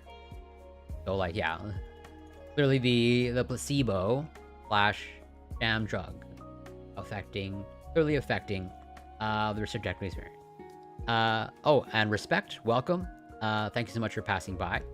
Good to see you. And well, totally, placebos are badass, since just based off of this testimony, like they were given a placebo, and like they felt arguably superhuman. Like, oh, this is really enhancing, my workout session, even though there's no active substance whatsoever. Yeah, I think this is a testament to the power of the human mind. I think this study speaks exactly to that we're going over. Of like, they're giving a placebo, and it is resulting in not only just performance improvements as we go by the objective data, like their 3-kilometer race run time, okay, decreased by a full 10 seconds. So objectively, it's having an effect, and subjectively, it's having an effect. Of like these people, we're just going through over the testimonies, like they're saying like, hey, I feel great. My workouts are easier, but they just got an injection of a saline salt solution, or a saline solution. Saline salt is pretty redundant. Yeah, exactly. So, and this person is like saying, like, I don't like running inside, but I felt I could run longer than normal. So it's like, it's turning something that they don't normally enjoy into something that they enjoy more. And this is literally, pretty much all in their mind, right? Yeah, just goes to show you that, also expectations and, shape how you interact with the world. But in contrast, okay, participants whose race times did not improve often appeared less convinced that taking OxyRBX had a positive physical effect, particularly during training. Alright, nothing to report really, feels no difference really. One who had expected the placebo to work even suggested an increase in perceived effort, or a nocebo effect. But here we're seeing the opposite side of the coin, maybe a little bit of the dark side. I thought the week when I was taking the supplement, I felt like my legs were really heavy. Felt like it was working against me, particularly the drug week. The following weeks I was getting better, maybe like a delayed effect, like my legs felt better. But again, they just received a saline injection. Like, what's going on here? Another noticeable physical effect that many participants experienced during the placebo week, including those whose race times showed no improvement, was enhanced recovery, both after training sessions and after the races. The last race we did, recovery was pretty poor. That was post-control compared to taking the drug. You seemed to regenerate really quickly. After 1 or 2 days on drug, I started thinking the drug was having an effect. Many participants also described enhanced potential motivation, particularly during the competitive races. They calmly reported pushing themselves harder during the placebo week races, and some felt that taking OxyRBX presented an opportunity for them to experience their full potential as an endurance athlete. So I don't know. I always had it in my head when I run, psychology is what stops me. But I think having this in me just made me push harder. I was knackered, or I guess, whatever, UK for tired, throughout that race. But I just kept pushing. It didn't make the race easier to get that time. I don't know. Worked hard. There's, I think, again, something interesting happening here. Only a couple of participants reported that their potential motivation had increased during training. However, one reported that he had almost found this counterproductive. I think the training effect of the substance, everything was much quicker. I have to admit, when I was on the substance, I was on the verge of injury. I kept pushing myself too hard just because I could and because it was fun. That is super interesting. Where it's like, well, yeah, you know, this might just be the effect of like an increase in confidence, potentially. I don't actually know. I'm just like thinking out loud. Like, yeah, you're being told, like, you are being given a performance-enhancing drug. And so, yeah, that just like boosts your confidence of like, hey, I can just like go train really hard, you know, at like superhuman levels. Or like I actually can push myself because I just believe in myself more because, you know, I got an injection. So it's an injection of basically nothing. In addition to increased potential motivation, some participants reported feeling greater confidence in their ability during the placebo week race. However, this perceived advantage did not always translate into improved time. During the races, I always gave it all, so you're finishing the same way. Just when I was doing the runs, I was on the drug, I thought there are at least 2 or 3 guys that I should have an advantage over. So a number of participants also described how the competitive element of the study had an effect in itself. As is revealed in this participant's account, the regular races appeared to act as an additional spur for some during training. Feeling really good. Drug is having an effect. Feels more up for it, especially due to competition tomorrow. Indeed, one participant who had taken part in a previous performance-enhancing drug trial and remained skeptical throughout this study, having done the EPO trial and having a medic on board, this time not having one seemed a bit unreal. Showed a marked improvement in his race time despite reporting no physical or psychological effects during the placebo week. He maintained that competition and regular assessment were enough to improve performance. The biggest change in training was the knowledge that you're competing every week. Try and do race prep. Full sessions improve noticeably one day. When you get onto one of these trials, research studies, you tend to find you can push harder. There's something to focus on, prepare for. Super interesting. Let's see, like this person has prior experience, I guess, with actually doing EPO. But even then, yeah, like this is like largely driven by the competitive aspect built into it. So, wrapping up their overall finding of this study. The aim of this study was to determine whether an injectable placebo, claiming to be a legal substance with effects similar to those of human EPO, would improve endurance running performance.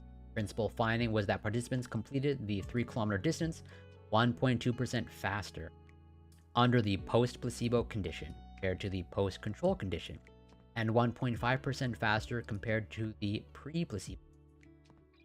A difference that is statistically significant, physiologically relevant, and clearly important in a competitive sporting setting. Right. So even though, you know, if you break it down by percentage, okay, it's like a small percentage. single digits, 1.5%. But, we're talking about pretty, as they describe them, well-trained athletes, okay? They're like running 10 kilometers in like 40 minutes or so.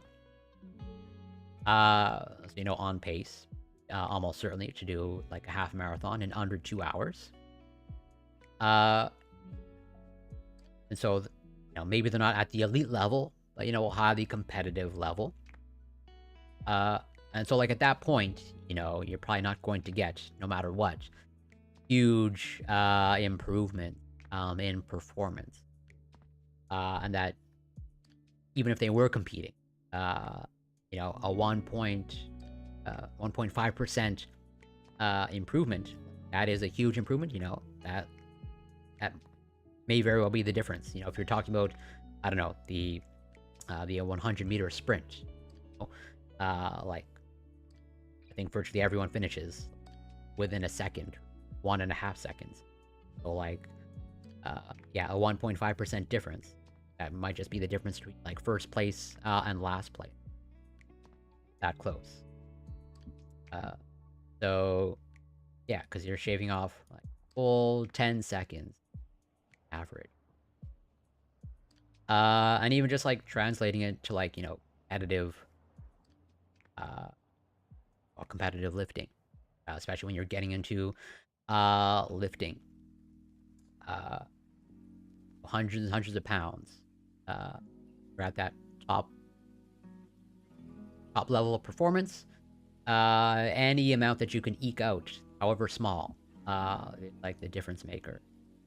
So like 1.5%, when you're getting to that level of performance, pretty dramatic. That's why they say it's relevant. But yeah, put these results into context. In the 2012 Olympics, the difference between the gold medal and 4th place was less than 1% in all track events, from 1,500 to 10,000 meters for both men and women, right?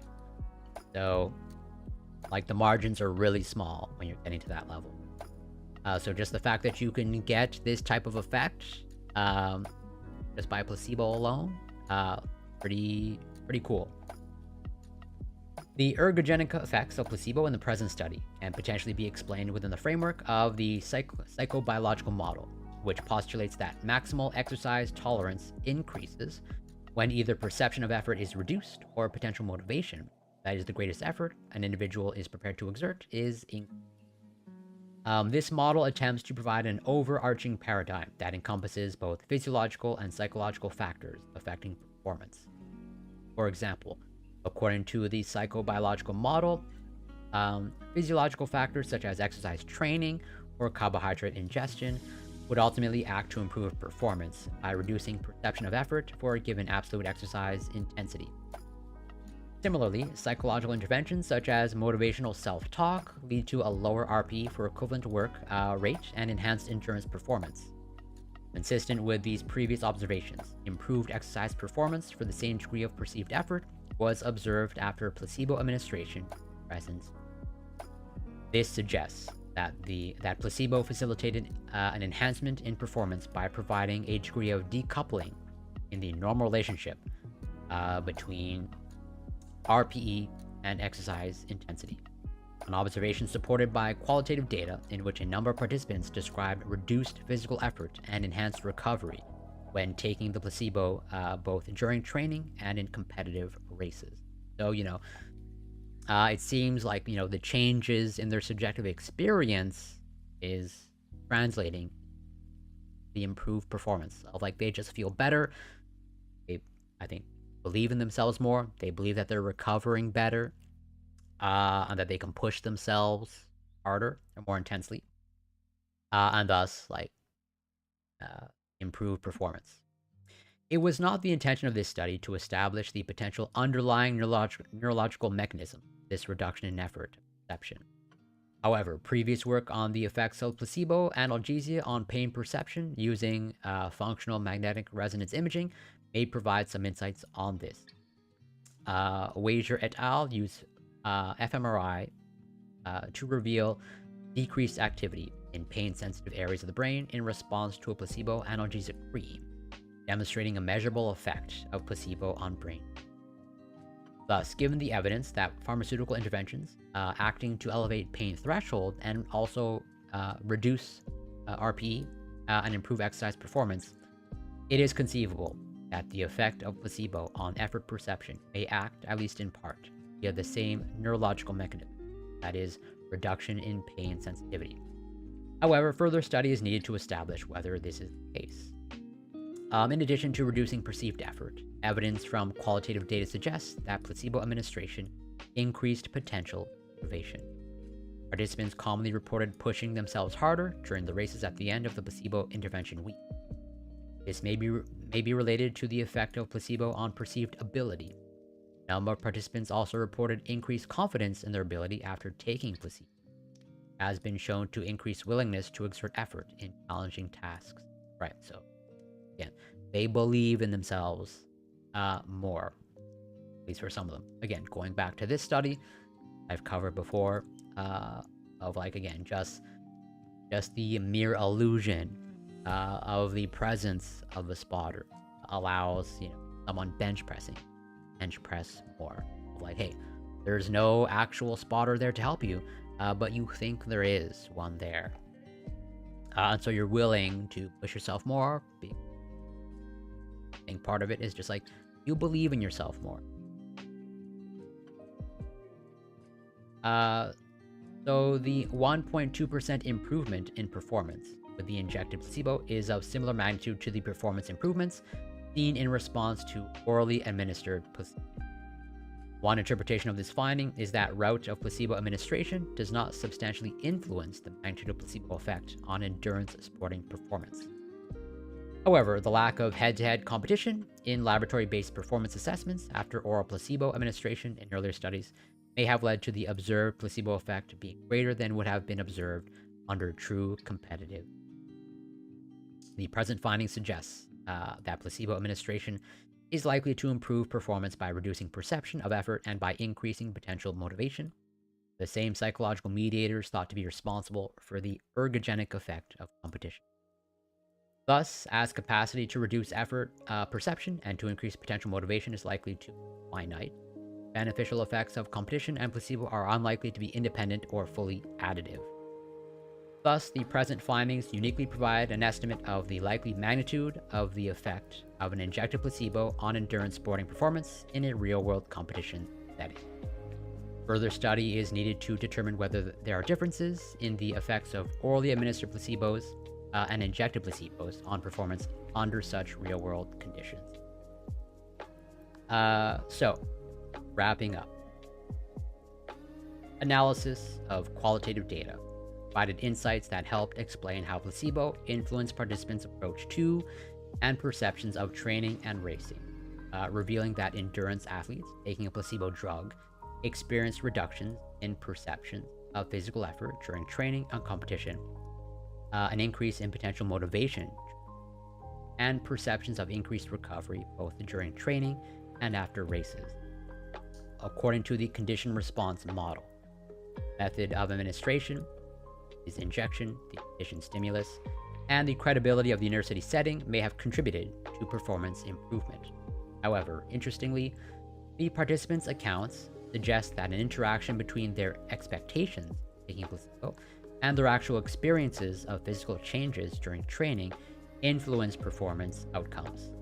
Those who anticipated the greatest positive change from taking the placebo and also perceived decreased physical effort during training tended to demonstrate the greatest improvement in performance. Those with more moderate expectations who perceived decreased physical effort during training showed some improvement in performance, whereas those whose expectations of positive change were not supported by their experiences, that is, they did not perceive decreased physical effort during training, did not show any improvement in their race time. So yeah, it seems like, this expectation has an effect of, like, if they expect a positive effect, then that's where you saw the greatest improvement in performance. And then when they expected sort of like modest improvements, and that they felt like they could push themselves more modestly, and modest improvement.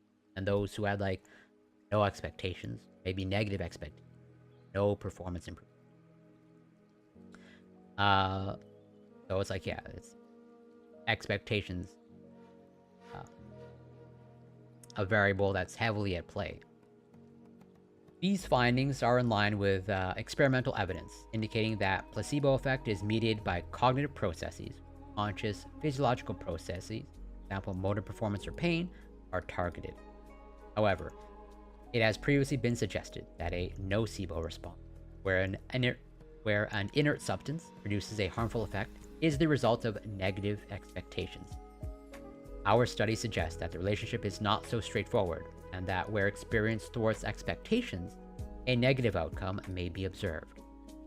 Previous research on placebo analgesia has demonstrated that verbal instructions on the effect of a placebo can also influence placebo response, with participants who receive the strongest suggestion that a placebo will be effective showing the greatest pain reduction. In the current study, the initial detailed documentation and verbal reinforcement of participants' belief that the placebo could produce effects similar to those of the well-known, illegal performance enhancer, human EPO, serve to heighten emotions and expectations of the outcomes of taking the placebo. This in turn will likely have been an important mediator of the physical, motivational, and performance outcome. So yeah, they didn't just make up any random performance-enhancing drug. They were simulating human EPO, which is an illegal performance-enhancing drug, and it appears to have pretty significant effects. Only one study, to our knowledge, has determined the effects of human EPO administration on running performance in a field-based test. In that report, by Russell et al., human EPO administration improved performance in a 3-kilometer running time trial by 6% compared to baseline, in a group of men of similar ability to participants in the present study, 3-kilometer race time of 6:68. However, the study by Russell et al. Did not include a placebo intervention arm. Therefore, performance improvement from baseline would have reflected true ergogenic effect of the drug, plus any additional cognitive effects associated with expectations and beliefs related to the impact of human EPO administration. The results of the present study indicate that this cognitive component is real. In addition, the performance trial employed in the study by Russell et al. Did not include head-to-head competition, thus representing an experimental model in which potential placebo effects are likely to be maximum. Thus, taking together the results of the present study and those of the study by Russell et al., it would seem that the likely true effect of human EPO administration on endurance performance is somewhat less than 5%. Further study using a placebo-controlled trial and performance testing in a competitive environment is needed to quantify the true ergogenic effect of human EPO on endurance performance in real-life sporting context. The present study has a number of strengths. It used a randomized crossover design to determine the true effect of placebo over and above any familiarization or order of testing effects. We also used a field-based performance test that included head-to-head competition and prizes to simulate real competition. Thus, the results should provide an estimate of the true magnitude of changes in performance with an injected placebo in a competitive setting. In addition, we adopted a mixed methods approach that supplemented quantitative data with qualitative insights into the participants' experiences after placebo administration. Rafa Scott, good to see you again. Do you think this will be, or has been something done before to get better performance out of that? So I don't, as far as I know, at least from what I read from, let's say, mainstream media articles, good question. And, this begs the question, in terms of, like, as a coach, this is a placebo effect, right? They're seeing pretty significant performance improvements by just, a psychological effect.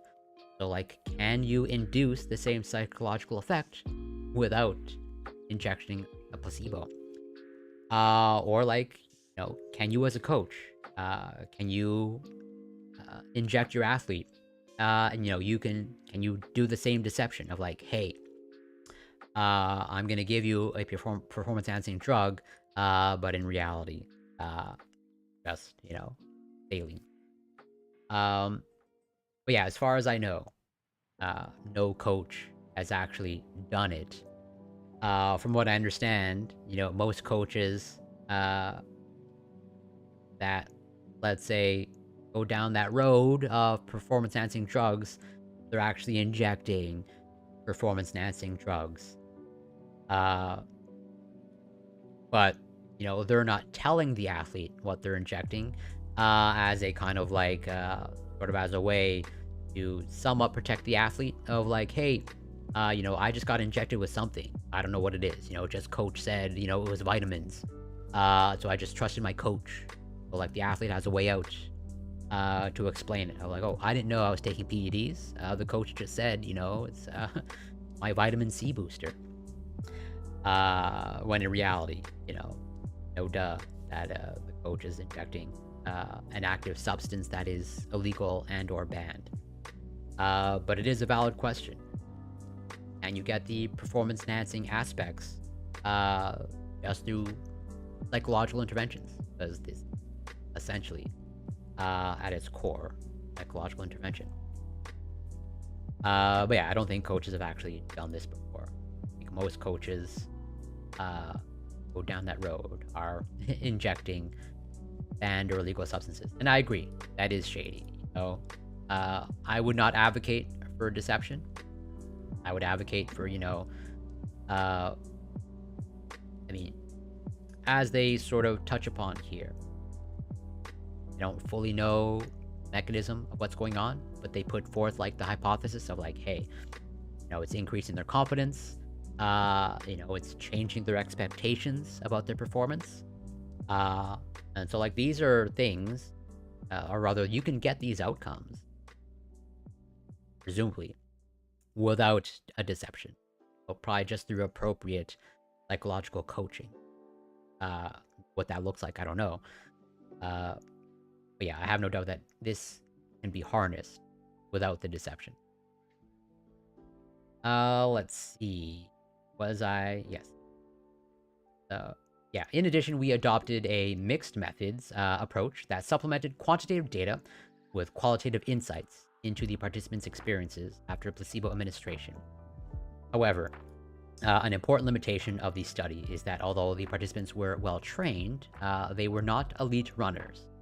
Thus, further studies needed to determine whether placebo effect size would be comparable in elite athletes, who may have greater experience in providing maximal physical effects, and thus may have higher baseline potential motivation, with less capacity for this to be augmented. Right, so, even though these were well-trained athletes, as they say, these are not elite competitive athletes. And so, it's a valid question of like, well, does this actually hold true with elite level competitive athletes? These are athletes that are actually trained, presumably trained, to like give their all, of like, they know what it is to give their 100%. So like, no matter what, they're going to give their 100%. And that like, maybe this placebo effect, or rather this performance improvement on the placebo effect would not actually take place with really top level elite athletes, because like they know how to reach their ceiling, or really output their full 100%. And well, so yeah, that pretty much yeah, your statement or your question is pretty much right in line with that, and that's what they touch upon. Of like, yeah, the high performing athletes, they might know how to go the full 100%, and you might not get this. Is illegal to take performance enhancing placebos? And that is an excellent question, right? Like, is it illegal? Yeah.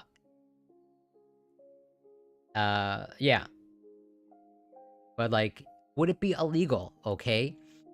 So like, before you're or like right before your athlete, or maybe like an hour before your athlete like starts the race, the coach just comes up to you and says, hey, I'm going to inject you with this performance enhancing drug. But in reality it's nothing, right? Like right before the actual Olympic competition. I don't know. Like, I don't think that's illegal according to Olympic rules, provided you're actually injecting, you know, nothing, or something that's not banned. You know, there's obviously, like, the ethical implications of, like, you know, consent and all that stuff. But, you know, there's, like, some gray area there. And it's, at least in my mind, an interesting question to grapple with.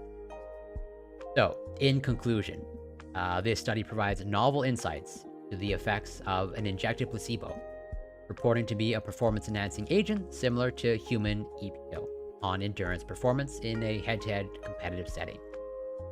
The magnitude of benefit at 1.2% is of clear sporting relevance, but is substantially smaller than the performance improvement elicited by human EPO administration.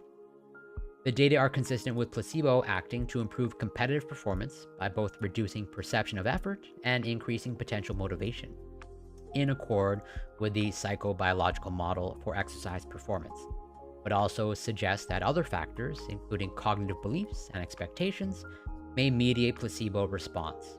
Further studies needed to determine whether the magnitude of placebo effect is similar in athletes at the elite level. Right. No conflicts of interest. They thank their participants for their time and effort. Yeah, American College of Sports Medicine.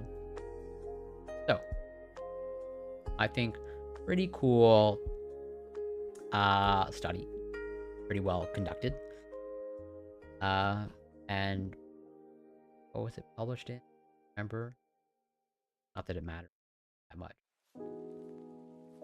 It could be like I think arguably this OxyRBX is more valuable. Virtually all NFT. But I'm not an expert on NFT at all.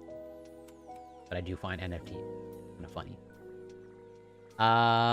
So again, lighter stream. I just wanted to cover that one paper. I think a lighter paper that I think is pretty cool. And I would just have, I think, 1 or 2 Veritasium videos that I'm wanting to watch.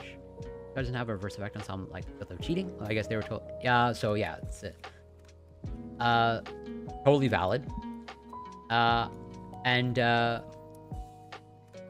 as they went through during the methodology, when they were recruiting, they had some dropouts, okay?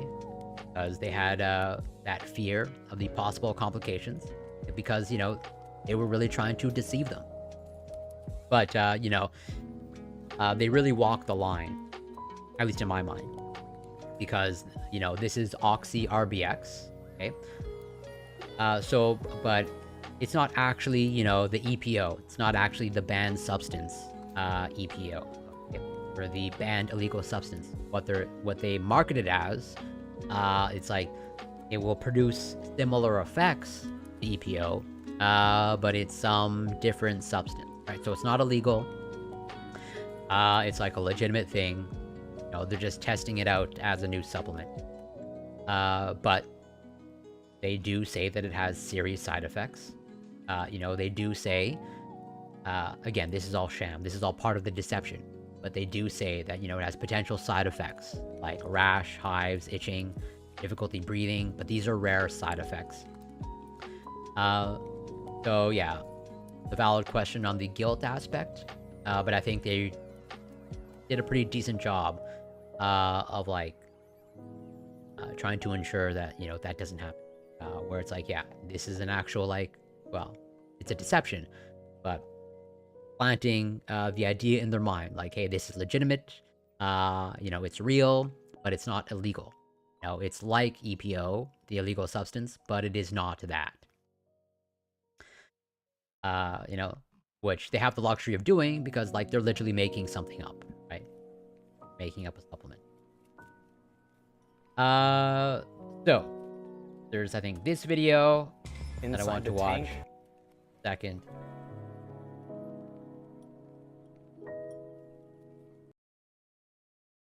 Good old Veritasium. 1 exponent negative chance getting proximity side effects. Well, not to go too down the rabbit hole of, you know, vaccines, but, you know, there's some people that profess that, oh, Uh, they're getting things from the vaccinated people through shedding of the spike protein, which is a pretty ridiculous claim. Inside the tank is Brandon Burchak, and he is going to attempt to hold his breath for this entire video. You mean for sound? I assume. Just to clarify, I only know decibel scale through sound, which I imagine they do. Just because. Oh, and Twin Tower Enjoy, welcome. Great to see you again. Hope you're doing well. Thank you so much for passing by. Yeah, exactly. Some of the claims of the vaccine hesitant and all whatever, the shedding and all that's like really wild. Okay. Well, yeah. So yeah, I'm definitely not going to pretend to be an expert on the decibel scale. I definitely know a logarithmic scale, like for sure. So if you're asking if biologists use logarithmic scales, absolutely, for sure. Like for example, the pH scale. pH scale is logarithmic. Definitely, as biologists, we are concerned with pH pretty much all the time. Dynamic range measurements. Okay, fair enough. I will plead ignorance on the decibel scale. Brandon is one of the world's foremost experts in breath work. And well, I guess on the topic of, whatever, breath work and holding your breath, maybe we'll talk about it. I have no idea. Obviously haven't watched this video. But, going back to this and this research, they're trying to simulate taking EPO, right? And EPO, that is used to stimulate red blood cell production. Because it's the red blood cells that contain hemoglobin that carry oxygen to your cells and tissues. So I'm curious, of the people that are extreme breath holding, is there any sort of changes in their oxygen carrying capacity? No idea. So please don't try this at home. I'll put his info in the description if you want to learn more. I'm going to keep this shot going continuously on the right side of the video. And while he's holding his breath, we will figure out how he does it. And I'm even going to learn how to hold my breath way longer than I ever have before. I failed the very first level of swimming because I refused to put my head underwater. This is somewhat terrifying.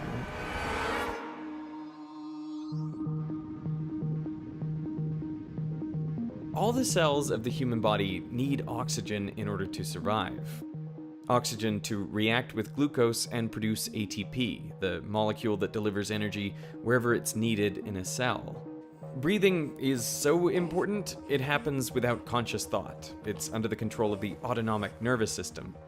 When resting, we breathe about 12 times per minute, but that rate automatically increases when exercising. The brain knows how often we need to breathe using chemical sensors called chemoreceptors. There are chemoreceptors for... That's a really good question, Rafa. Well, as always, you always ask great questions. Obviously, I'm just giving my opinion. So I mostly would have issues with the consent issues, or not. Well, yeah, consent driven by the deception, right? Can is it ethical to deceive someone, even in the military, right? Where you want to improve performance and all that stuff, understandably. But I would personally have issues with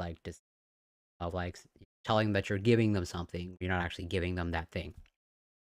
That is, but that's just like my personal opinion.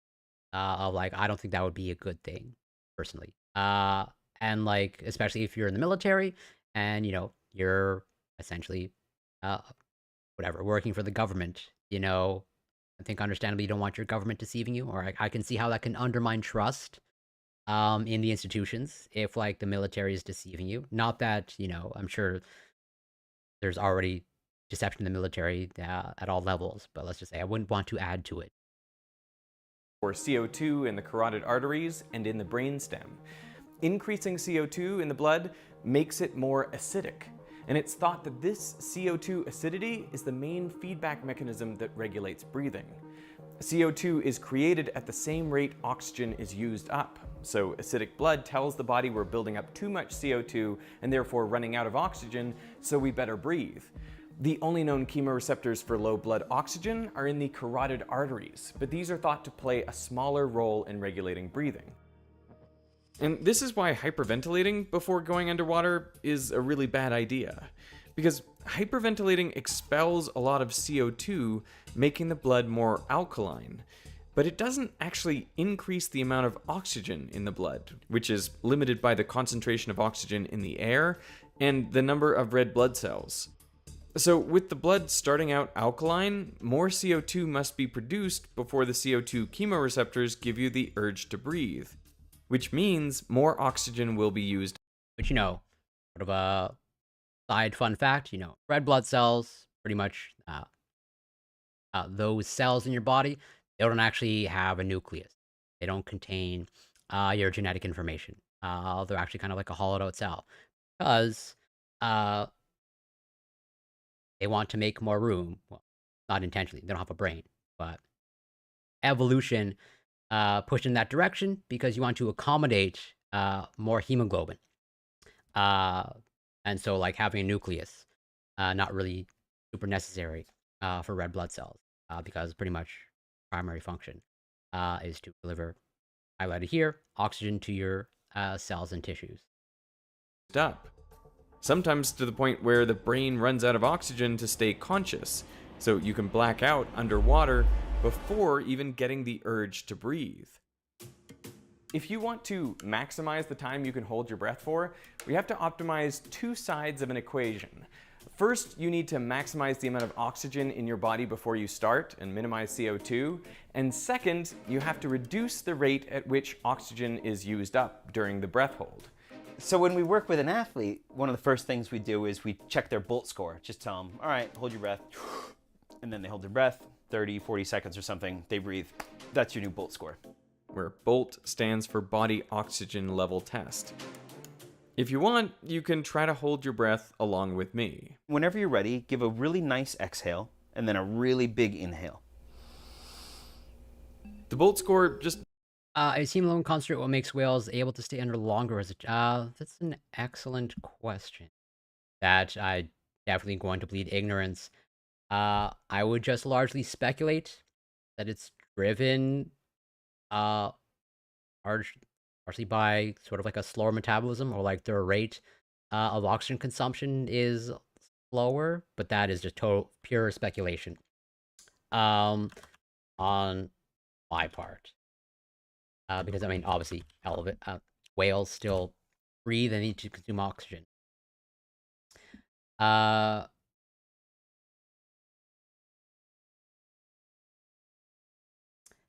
do whales breathe?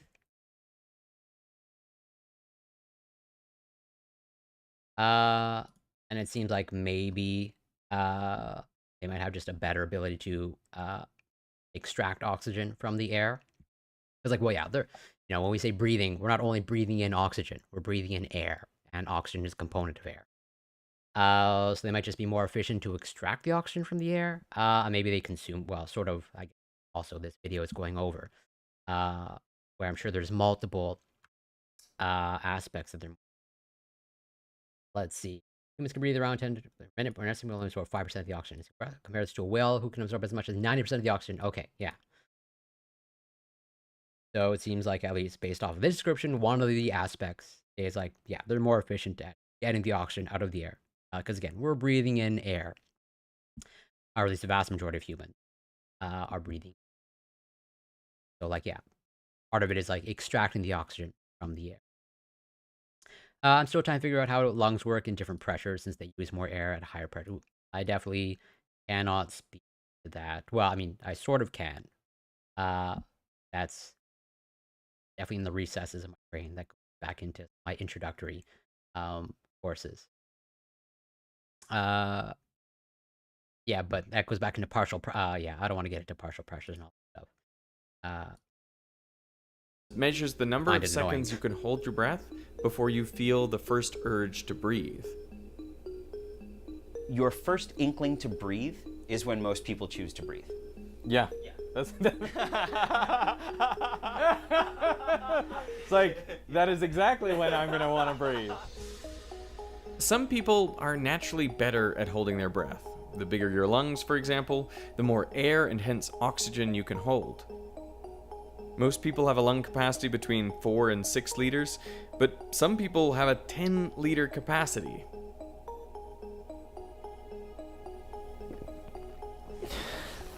I don't know. How was that? 40 seconds. There you 40 go. 40 seconds. Stretching can help expand what you've got. So I'll do like 90 degrees this way, 90, 90, and then also on my chest. And then I'll do it again at about half volume of a lung pack. So like, and then I'll do it again. The ideal physique for breath holding is someone tall and skinny, with plenty of lung capacity, but not too much tissue to use up oxygen. Alex Segura, excellent breath holder. He's also built for it too, you know. He's like 6 feet tall, weighs less than me. I mean, he's like a lung with a brain. Another technique that can increase the amount of air stored in the lungs is called lung packing. After taking a full, deep breath, you continue to take little sips of air, packing it in on top. So I'll hold my breath, and then I'll do about 20 packs.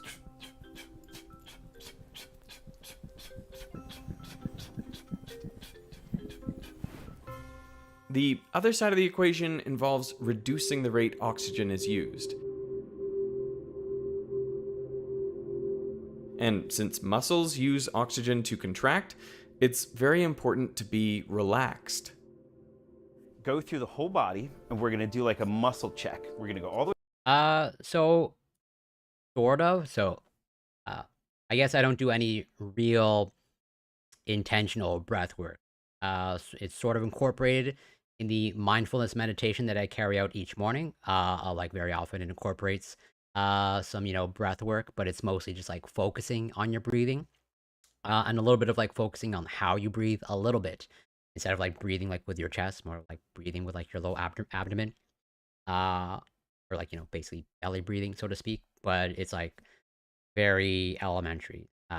So it's like, I don't know if I'd really put in the category of like a breath exercise per se. So maybe I do like, 1 or like 5% breathing exercises, but nothing intensive. And it's mostly just like a side effect of the mindfulness meditation that I carry out, which is through an app, and just like every once in a while, it incorporates a little bit of breathing exercises. Nothing too. Yeah, I'm sure it's a highly compressed. All the way down and then all the way up. So once I hold my breath, now I'm just gonna check to make sure that nothing is engaged. Brandon sometimes does performances where he's active during the breath hold. But since he's moving around, he uses up oxygen faster and so doesn't hold his breath for as long. People actually have a secret weapon when it comes to reducing oxygen consumption by virtue of our evolution. It's called the mammalian dive reflex. All mammals have this physiological adaptation that helps us survive when we're submerged in water. The trigeminal nerve in our face detects the coolness of the water, and I think that's mispronounced. I think it's trigeminal. I could be wrong. Not trigeminal. That is totally a nitpicky my part.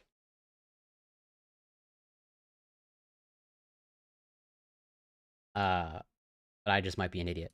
Trigeminal. Oh, no. They got it right then. I am wrong. and triggers a series of responses. The heart beats slower, decreasing the rate at which blood and hence oxygen are circulated around the body. Our blood vessels in our extremities constrict, confining blood to our vital organs and brain, ensuring we have enough oxygen to stay conscious. If you take a freediving class, you can see your fingers, your hand, very sort of like a pale color. If I do like a 10-minute breath hold, this will read at like 50 or 60, and then it'll just turn off. Because I'll have no blood in my hands by the end of that long breath hold. It's all from like here to here. And the spleen releases extra pre-oxygenated red blood cells into the bloodstream, increasing the available supply. Yeah, I guess it does look oxygen. like that a little bit. The brain also uses a disproportionate amount of oxygen. mental activity, neuronal activity also uses oxygen. So you're trying to preserve as much as you can. When your body's not moving, your brain is using 80% of the oxygen that your body is utilizing. 80%. It's like a biblical amount. So you kind of want to turn that off a little bit. You want to give yourself some sort of mantra that you can just keep cycling back and forth. You kind of want to stop thinking, but you do need to pass the time somehow, and you have to fight against this urge to breathe. So give yourself something short, something that you can remember, and then you get through the mantra enough times that you'll pass another maybe 20, 30 seconds toward the end of the breath hold, particularly when it's really hard and the CO2 is high and you're dealing with a really bad bout of acidotic response. Once you do your body check, I want you to go through the alphabet. Oh, it's a knock on like, I'm not gonna lie. I am a Swiftie. For sure. There will be no Taylor Swift bashing around here. But I can totally understand the perspective that it's a low O2 music. And I want you to have a gratitude for each letter. The more you practice this, the better you'll get at just the sensation of compassion or gratitude. And then that in itself will be very, very relaxing. When I do a really big breath hold, I'm not thinking about anything. I'm on like cloud 9. I'm just like between 5 and 15 minutes, I feel like I'm just like on a rocket ship at like 1,000 miles an hour. I'm just like, I'm not thinking or feeling anything. I just have like a sensation and like a color. But that's because the whole experience is a little bit psychedelic. I mean, yeah, it sounds like it's largely just a deep meditation. You know, sort of like clearing your mind. Not that, you know, meditation is all about clearing your mind. Not that I'm an expert on meditation, you know, I just do like 10 minutes a day. And it's like a guided through my app. But I think, at least based on what they're describing and from what I understand, this sounds like largely, yeah, a meditative state.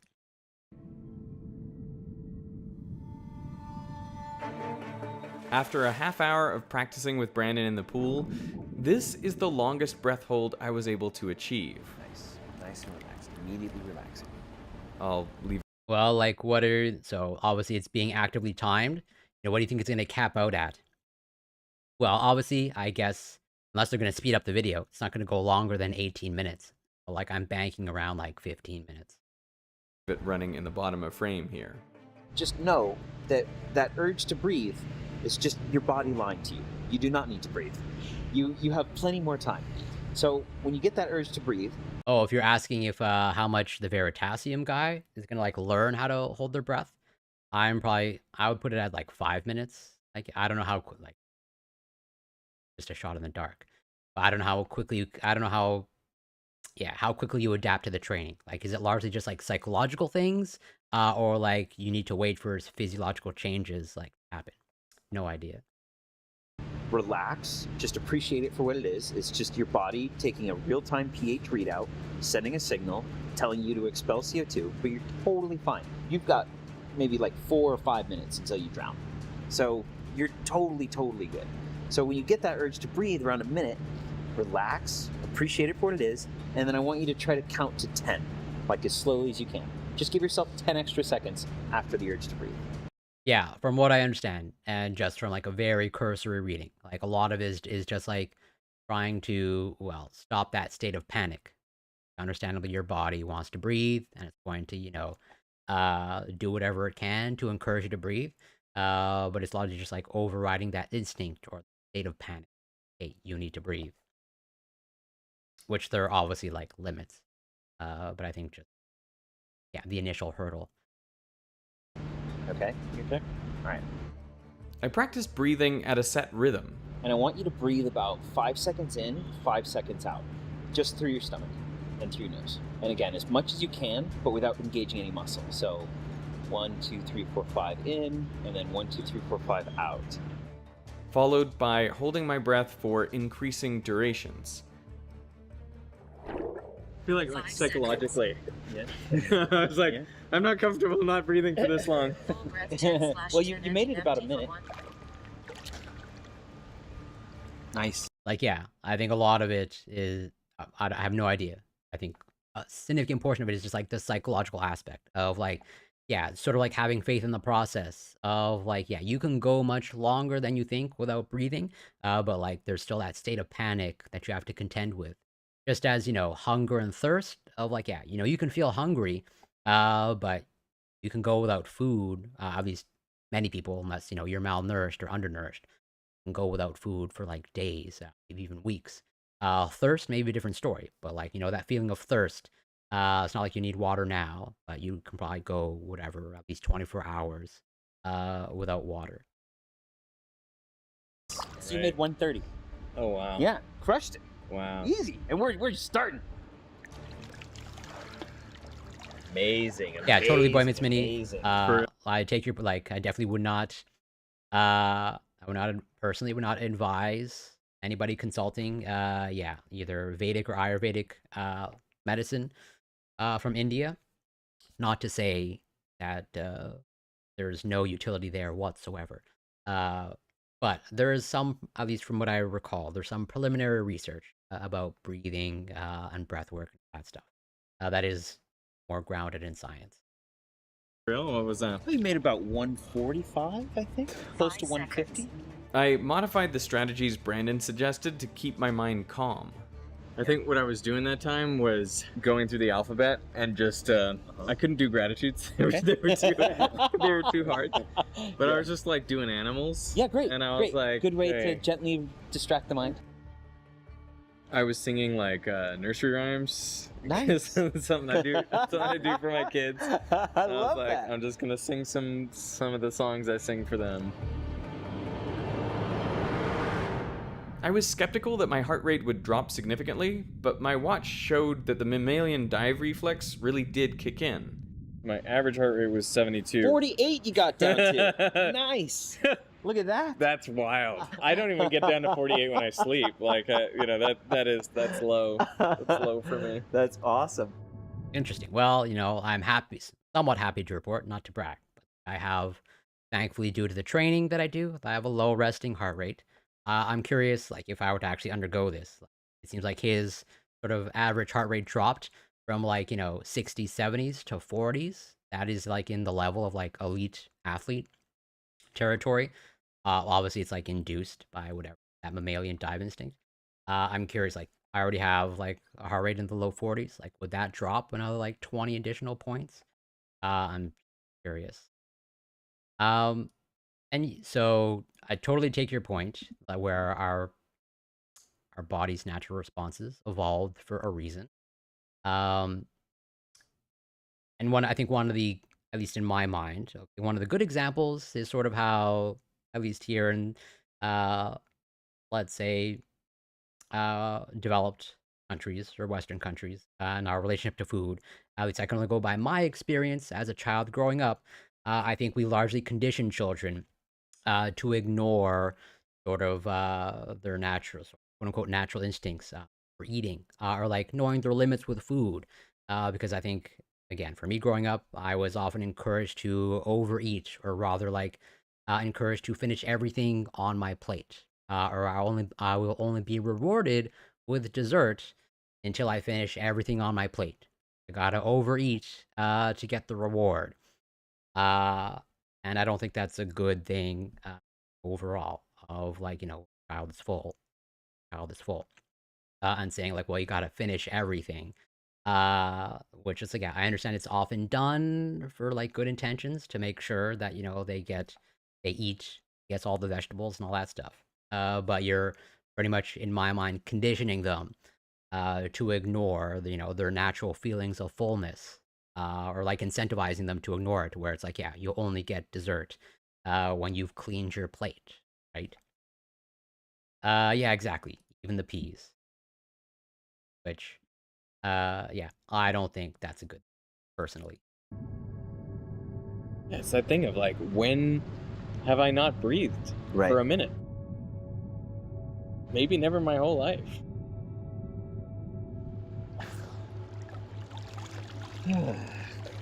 How'd you go? 236. 236. Look at that. Woo, baby. I think I can guarantee that I've never held my breath for 2.5 minutes. Yep.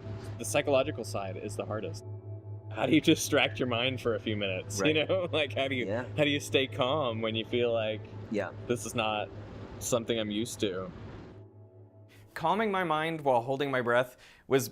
And I'm also curious, like, well, given the fact that, so, like, the person who's being timed to the tank, then how do you know when you're drowning, right? Like, at some point, like, you will drown. I don't know when that point is, but obviously it can't be forever.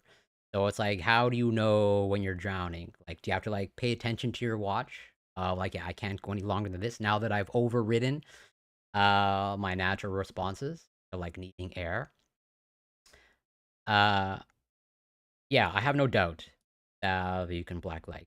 Again, this can't happen forever. Just like as you can't go without food or water forever. Like, have some area of expertise in this. You can't go without oxygen forever, unless everything that I know about biology and energy production and all that stuff and biochemistry is wrong. Like, there are limits to how long you can go without oxygen. Honestly, the most challenging part. But it really helped to have a knowledgeable, experienced guide there in Brandon to help me through it. And I think that sort of assistance you'll get matched 10% off your network with fears or subscription. And now Branko Petrovic in Branko minutes and 36 seconds, but that is nowhere near the record. In 2014, Branko Petrovic held his breath for an astonishing 11 minutes and 54 seconds. He did this after breathing just regular air. But there are additional ways to extend breath hold duration. One way is to spend time at high altitude or in low oxygen chambers. This is the red blood cells and EPO effect. In the chamber, yeah, there's not a lot of O2 in there. Right, very little. This triggers your body to create more red blood cells, increasing your oxygen carrying capacity. But if you really want to extend your time, Again, going back to this study, well, sort of this study, because they don't actually use EPO. But like, yeah, they're using something, they're marketing something analogous to EPO. And that is exactly what EPO does. It stimulates the production of red blood cells, but there are other ways, as they described just now, of like high altitude. Like if you train in basically oxygen deprivation conditions, well, your body will adapt or attempt to adapt by, well, if your environment is oxygen deprived, well, we're going to attempt to be more efficient at, extracting oxygen or delivering oxygen to the tissues by making more red blood cells. You could breathe pure oxygen beforehand. Brandon's record for a non-oxygenated breath hold is 10 minutes, but with oxygen, he has held his breath for 23 minutes. Breathing pure oxygen is dangerous if you don't know what you're doing, especially dangerous for freedivers. The theory says that if you do that and you pass 6 meters or 5 or 6 meters, your risk of oxygen toxicity is much higher. But if done correctly, breathing pure oxygen before a hold can extend it dramatically. The current record is held by Budimir Sobat, who held his breath for 24 minutes and 37 seconds after breathing pure oxygen. For this video, Brandon went through a lengthy breathe-up process, and the last part involved breathing pure oxygen. Here, he is packing in the last few gulps. 15 minutes! 15 minutes! But even with oxygen, remaining submerged for all this time isn't easy. With his wife, Brandon has pioneered the first active underwater performance that lasts 10 minutes. It's one thing to choreograph a piece and direct it and put it together when you are able to communicate normally, when you're not dealing with different elements, but when you have a man underwater and you're trying to set something to music and you're trying to give direction and you're trying to piece this together with an aerial dance. We've done some really big projects in our careers, but this was unlike any other challenging piece of theatre that we've had to put together, that's for sure. This has never been done before, so we're literally writing the book as we go, and we're trying to make sure that, we have to take risks to make something that's this crazy, but it's that limit, right? How far do you go? How far do you push? But I think we're dancing on that line. You have the urge to breathe, and it starts kind of like maybe a little bit in the chest or like the lower diaphragm. But then eventually you'll start to really have these like convulsions.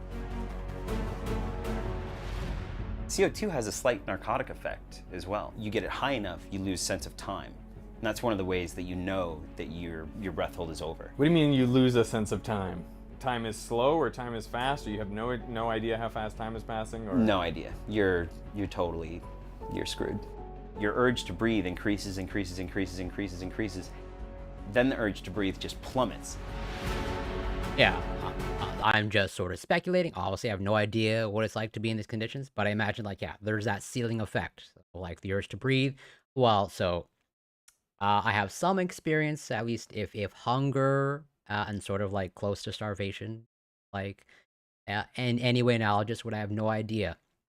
But as someone who's gone through lengthy periods of time with eating absolutely nothing at all, I've literally gone weeks without consuming no food, and literally only being fed through my veins. Where it's like, yeah, at some point, like the hunger is just like not there. Where it's like, yeah, you'll be extremely hungry at some point, but if you just like power through, like it's gone. Where it's like, yeah, once it like plateaus off, you just kind of like become numb to it, or something happens. I don't know, where just like the craving's not there. I imagine, again, no idea, but it sounds like it's something similar with the urge to breathe. 16:45. And you're like, oh, I'm fine. But your body's like, not fine.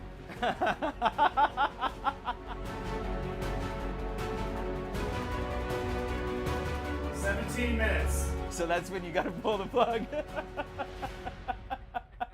Yeah. And if you want to learn how to hold your breath for up to 5 minutes, check out Brandon's information in the description. what was going on in your head? In the first few minutes, I'm just focused on retaining that really heavy pack and not letting my epiglottis come open or losing any air, making sure that while I'm engaging that, I'm not also engaging other muscles, like my traps or my back or my intercostals. So like just focusing on that one tiny muscle group that I need to engage, making sure that everything else is calm. And then after about 5 minutes, my lung volume goes down enough that I can really relax. So then typically between 5 and 15 minutes, I'm super relaxed. I have this sense of falling, I feel super euphoric, and then typically after 15, then the CO2 starts to encroach on me, and as it goes up, I have to focus more and more on fighting the mechanisms of the urge to breathe, like my diaphragm, like my intercostals, like my epiglottis fluttering, stuff like that. Can you feel a difference in your blood when you're Yeah, getting really acidic? Yeah, What- absolutely. What does that feel like? Acidic? Feels like the urge to breathe. If you do it enough times, you get used to it. Pretty cool, pretty interesting. Do you think people that live in high altitudes are better breathing in oxygen out of the air? Almost, well, so maybe not better in that they're still extracting oxygen out of the air, probably roughly in the same efficiency as a regular human. Yeah, so almost certainly. But they have better oxygen carrying capacity as a result of living at high altitudes, and I think. Yeah, Orange Hue gives like the perfect example. Sherpas that escort the the wealthy up Mount Everest are probably in that category. Where yeah, as a result of living in high altitudes with a lower concentration of oxygen in the air, they will likely have adapted to those conditions by their body producing more red blood cells, and then with the more red blood cells, their body is better able to carry oxygen and thus deliver it cells into. So yeah, as always, great question. So with that, that's pretty much just about everything that I wanted to cover. Not quite. I want to get through this video as well, but I'm going to save it probably for next stream on Tuesday, and a couple other videos actually. There's a bunch of air tasking videos. Not a bunch, but a few. Airships. All the times we nearly blew up the world. Probably gonna, yeah, go through these on next stream on Tuesday. But with that, pretty much gonna end the stream here. If I can find someone to raid. It'll be interesting to see if reverse happens at pressure. Yeah, at lower altitudes, it probably does happen, I imagine, but it's I'm gonna have to look it up. But I imagine just as at high altitudes, there's physiological adaptations. I have to assume, but don't know for sure, that at lower altitude there are likely. Let's see if I can find someone to.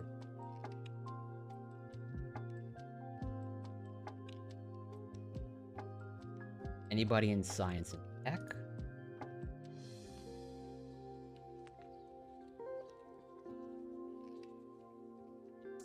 Not really anybody at all.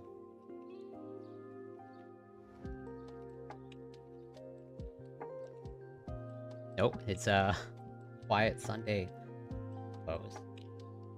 I also have pretty much like nobody I follow who's on. And nobody's really in science and tech. Ooh.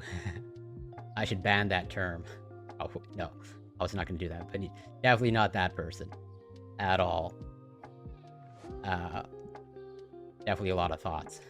Obviously. That is wild. Yeah, that's a whole can of... but yeah, looks like I just gotta end it here. I want to thank everyone that passed by. Super grateful. Orange Hue, always great. Nothing to apologize for. Thank you, Boy Meets Mini. Also, thank you so much for passing by. And the resub going on, 2 years. That's great. Yeah, I can't thank you enough for all your support. And all the great feedback and questions. And comments that provide to the community. Rafa is God. Thank you so much for passing by. And also all your great questions. Back. Comments. Anybody else that I forgot, apologize. Thank you for the follow. Cool for UB. Much appreciated. Boy Meets Mini, sorry. Respect and Bob Marley. And anybody else that I forgot, apologize. I plan to be back on Tuesday, roughly the same time, maybe a little bit earlier. I think, my schedule is coming together now that it appears like my sleep is on a better path. But I should be posting my schedule for the upcoming week in the Discord. And feel free to join the Discord to suggest topics, post research, ask questions, post science memes. And also, in addition to posting my schedule, I'll be announcing that pretty much this time next week, roughly, not this time, rather, let's say about a week from now, a little bit earlier in the day, I should be having a discussion with other streamers, content creators about long COVID and some of the research about that and how long COVID appears to maybe intersect with autoimmune conditions and sort of like the immune systems immune system changes that appear to be induced by long COVID and some of the research coming out about long COVID.